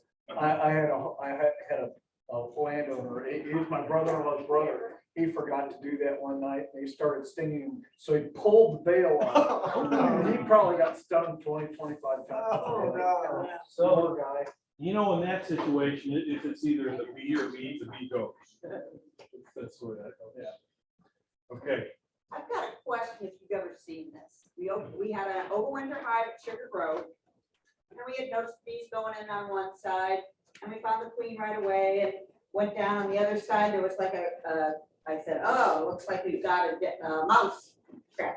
There was a bunch of dead bees, but really no evidence of chewing or anything like that.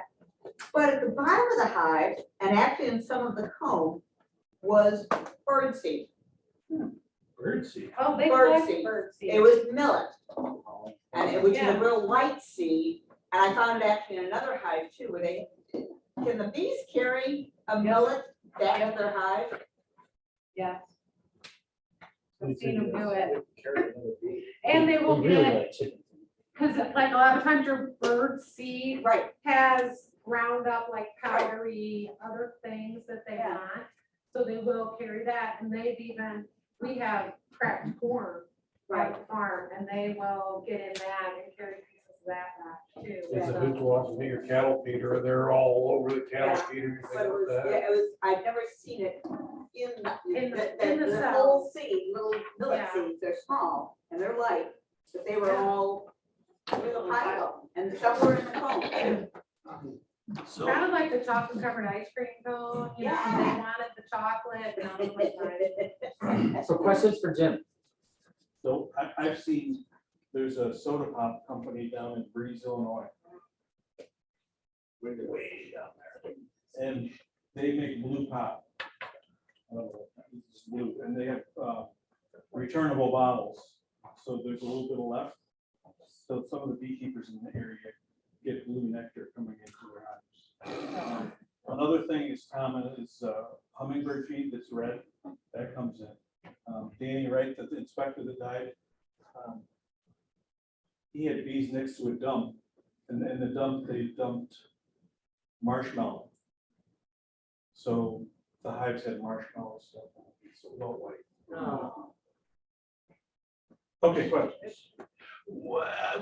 Question of curiosity on that note, we've extracted honey before, and we'll get a couple of frames that are really, really dark. And I don't know if they found some buckwheat somewhere or what, but it's unique enough. We've always tried to extract that last after we ran everything else through. And what was your guesstimation on the taste? I mean, it was so distinct in color and taste and everything, almost like a molasses. That have been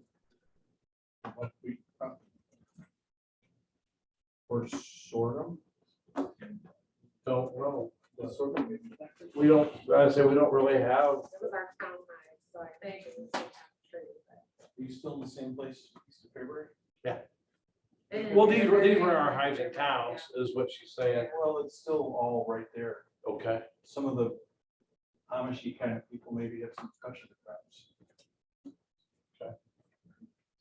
So another thing that I have, I'll ask, you're next. I have rubber bands. What's that? Pant legs, arm around your shirt. If you don't, depending, like I'll use my old dress shirts, that way I get a little bit more air and I put those around the sleeves. Anybody ever done a cutout? Strap it back onto it. Use the rubber bands to hold it together. Those are nice. I bought that size to go a long way, but I have the other size, which is good, like the post office rubber bands, those work good going this way. Just make sure you do that, Yes. that you're orientating the comb the way it was in wherever you cut it out. Gravity, because remember those drones, they were stacked in like this. And what's the purpose of the cutout?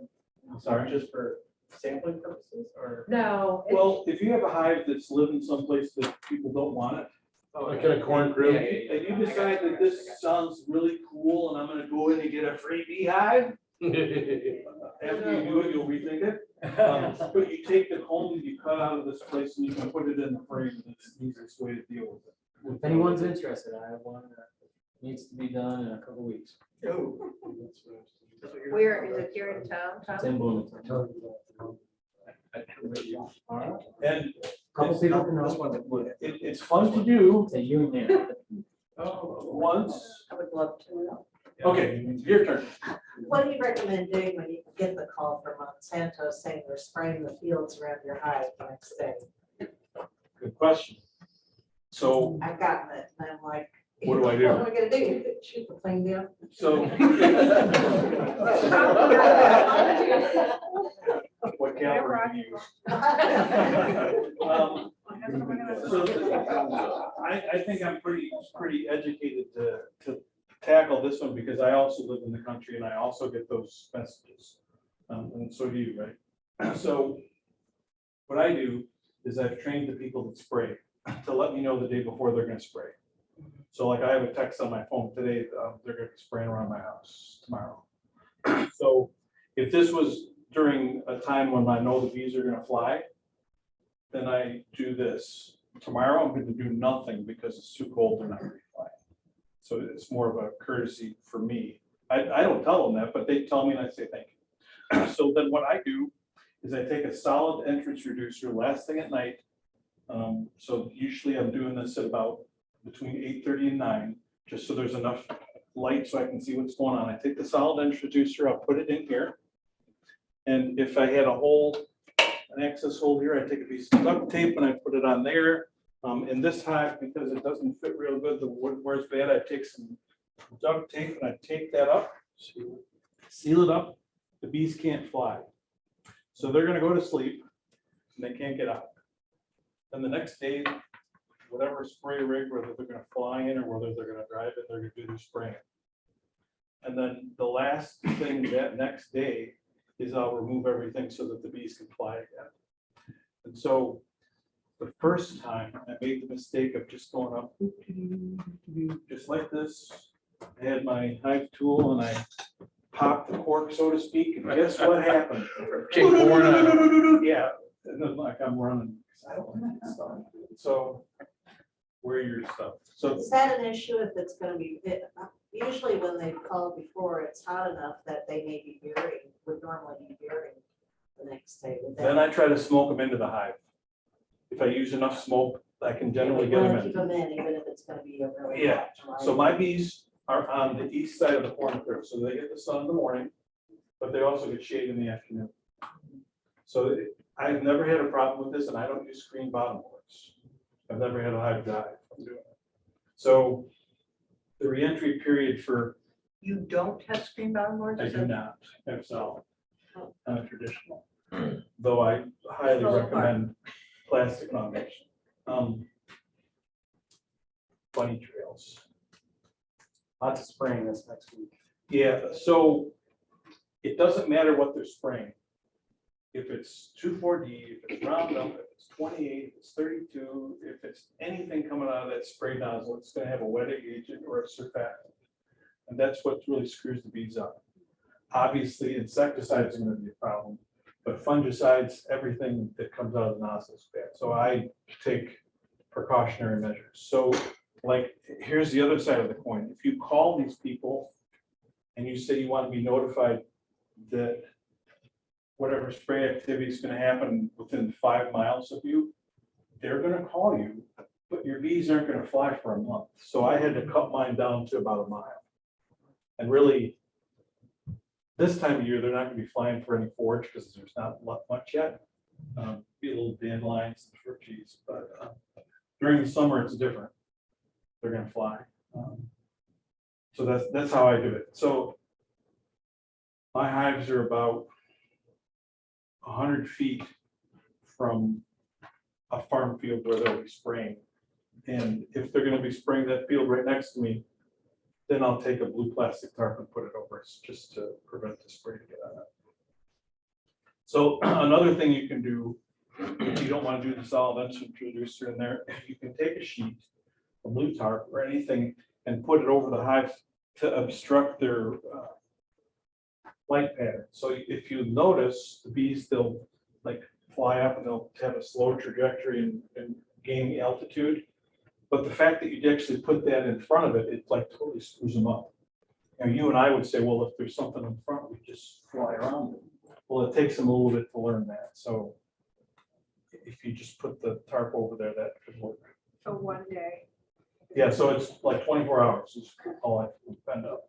And if the people want to spray again, I'll push back on it a little bit. I'll say, hey, the bees have been in there. Can you let them fly for a couple of days and come back? And generally, they're pretty responsive to working with you on it.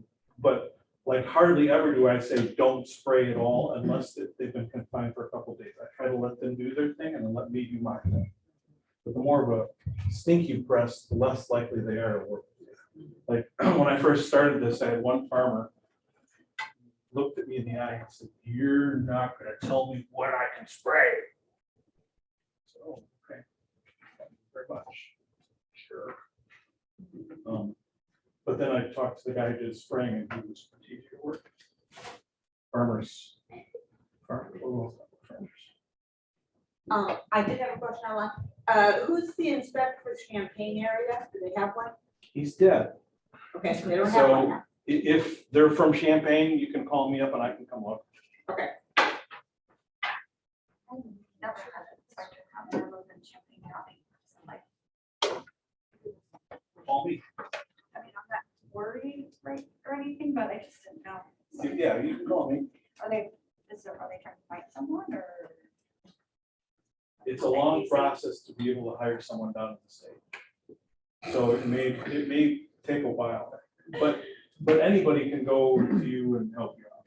So like when I'm doing the National Honeybee Survey, I've been up to Elizabeth, like up there, and I've been down to Chester, Illinois. I've been both sides of the state. So if you need help, we'll come help you. It's more regularly what things happen and who looks after hives inspection, but yeah.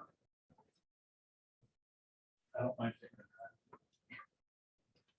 time. You probably know Rena. I know that name, yeah. Look up with her. She's a queen bee already. Okay, questions? Okay, you got one? How many hours a week do you spend on this? So, Yeah. So I got a lot of different activities. Sometimes life gets in the way of me. I try to inspect 2 or 3 days a week. 2 or 3 days. Yeah. But if you call me up and you say you have trouble and you need me to come, I'll generally do it. If not the next day, certainly. I try to be responsive that way. And so I focus a lot on people that are just new to beekeeping. So it may go, if I look at your hive next week, it may be 4 or 5 years before you come up on my list to do it again. So if you have trouble in the meantime, or you got a question, just call me up and I'll help you.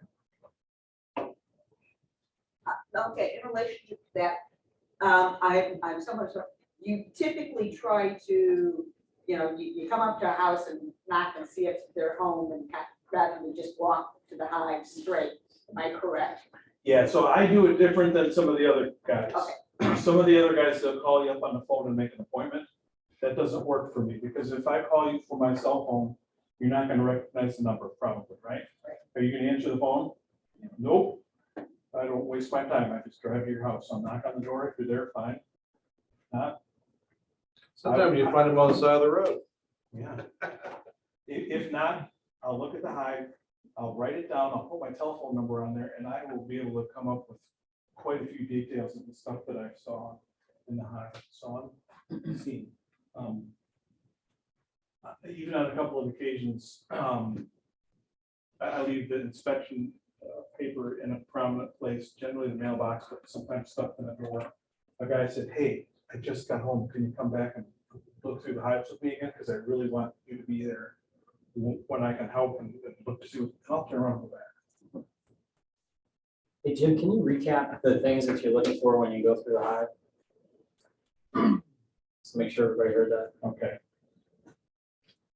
I'm looking for activity. When I first take off the outer covering, I'm looking for the bees flying at me in the back. I'm looking to see what kind of activities in the front. Is there bearding? Bearding can also look like pre-swarm activity, where there's a bunch of bees on the outside.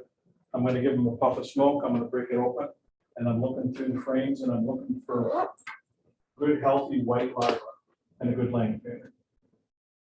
So if I don't see a good, healthy laying pattern, that can either be because of parasitic mite syndrome or some of the root diseases. I'm looking to see the strength of the queen, see if she's laying well. And generally, I can go through a hive this size in probably 5 minutes or less. Doesn't take long. But when you're there and you want to look, I'll teach you what I'm looking at. And then we could take up to an hour of this one hive just looking at stuff. Looking to see that they're bringing in food. Looking to see that there's plenty of food.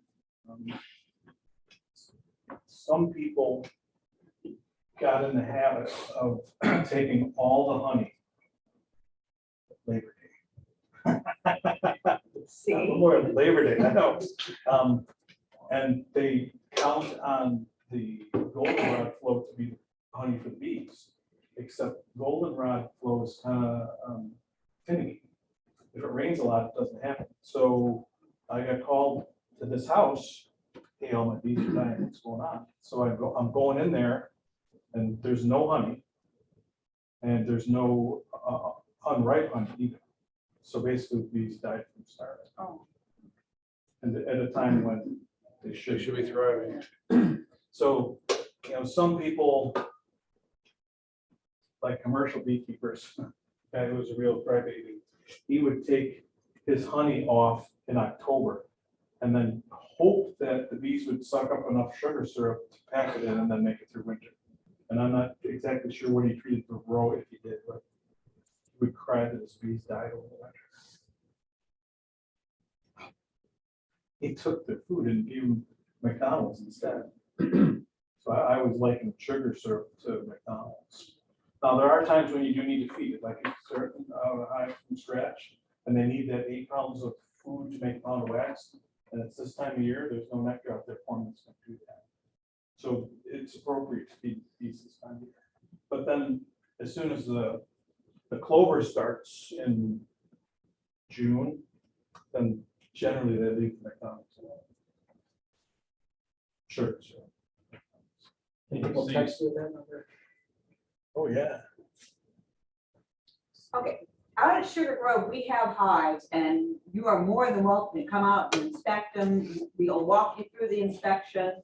So anytime you want to see other people doing inspection or help you through it, that is why we've got those hives out. We'll be out there next Sunday. And for new people, that's really, really, really good, because you get an idea, see what's going on. And like I said, like 99% of beekeepers are happy to share with you. They're even happier when you call me, because then they can do their bee business. So you can call me too. What's a good amount of honey to leave?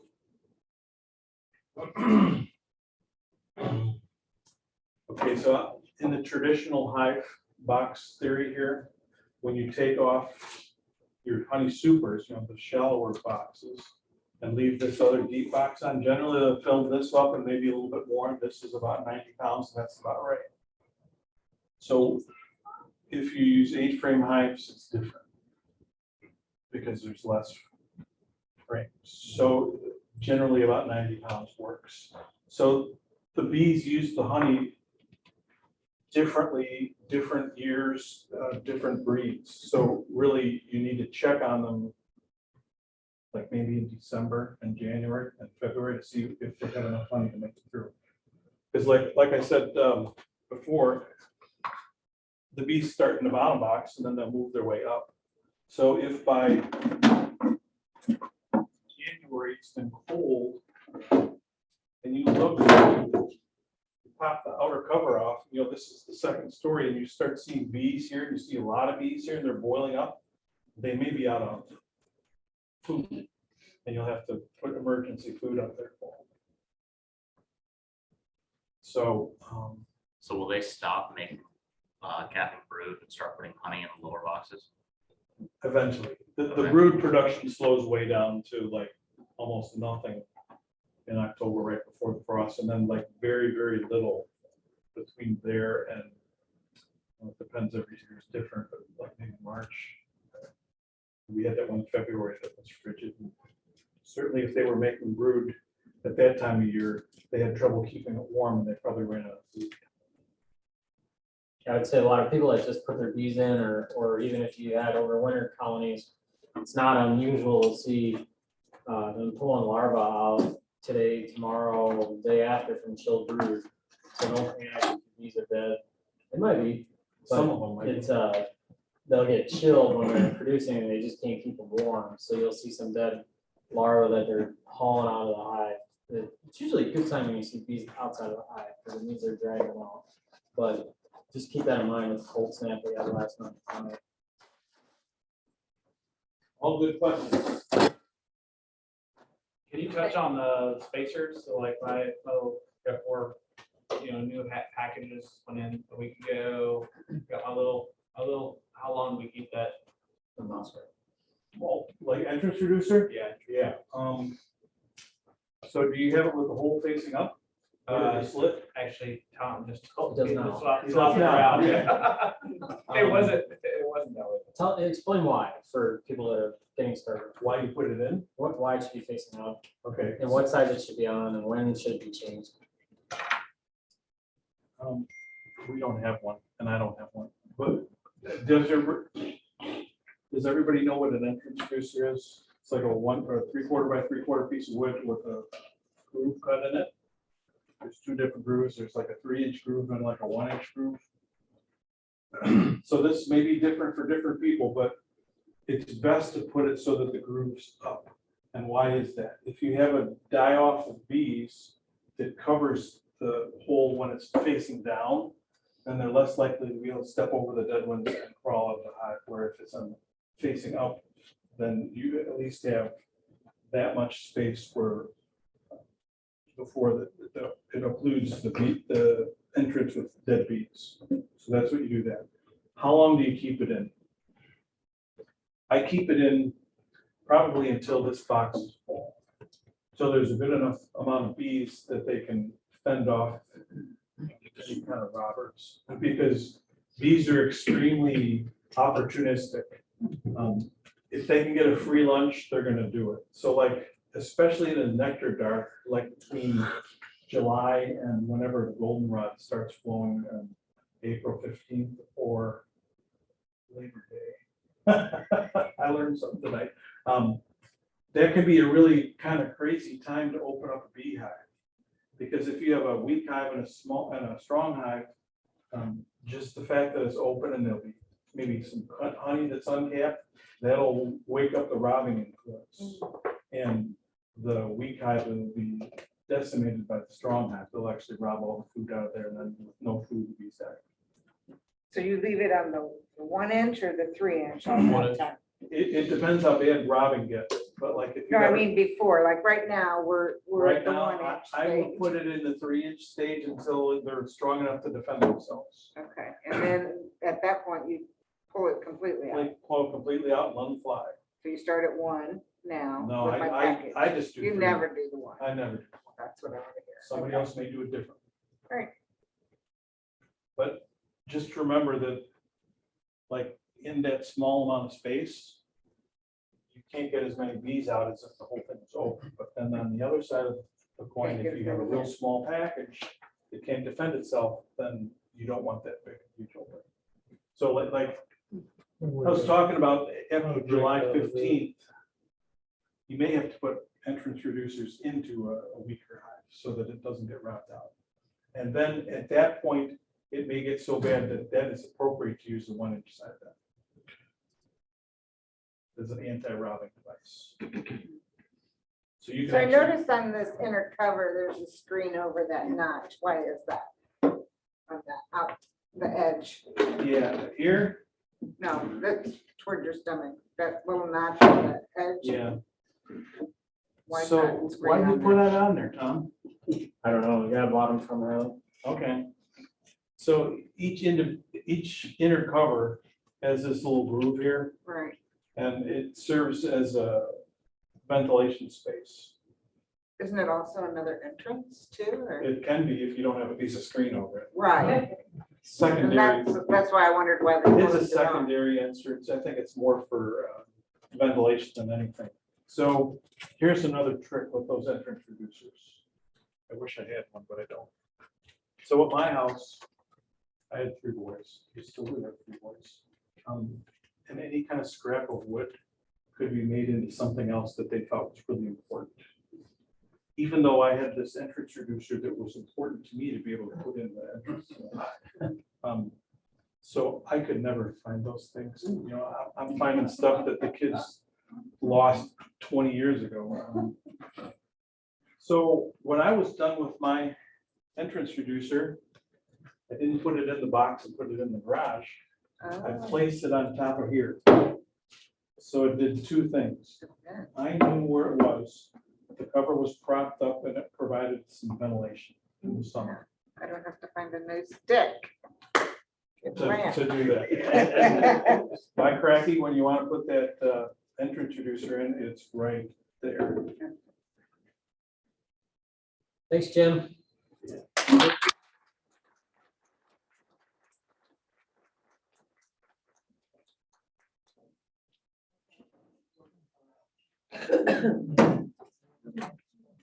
Hey, I'll just real quick say, the data catalog is a good reference to look at. The Field Guide to Honeybees from Penn State, you can get this online, that's another good picture book. Then my favorite book is Velvet Distelcoin, on the spot queen rearing. We just so happen to have that in our club library, as a matter of fact. And so this is not just for learning how to make queens. His management practice is really good.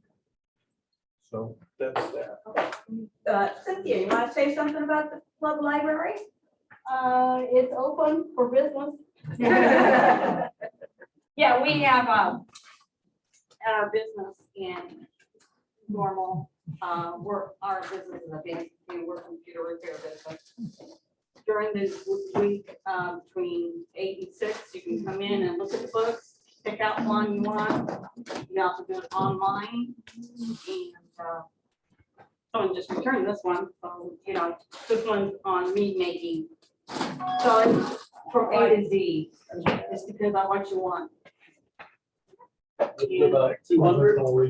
Yeah, about 200. I just actually talked with a gal today, and she said, "Oh, I got some meat books at home."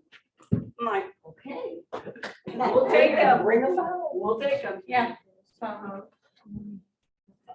Then the other Cindy, Can you help them? tables, chairs. Yes, tables and chairs go back in that corner. Okay, back to chair, you can help clean up. I hope so. Chairs can stand, tables can actually flip a little bit. Hey, Carl. Put my finger on that one time. DK, but. Thanks, everybody. I'm gonna have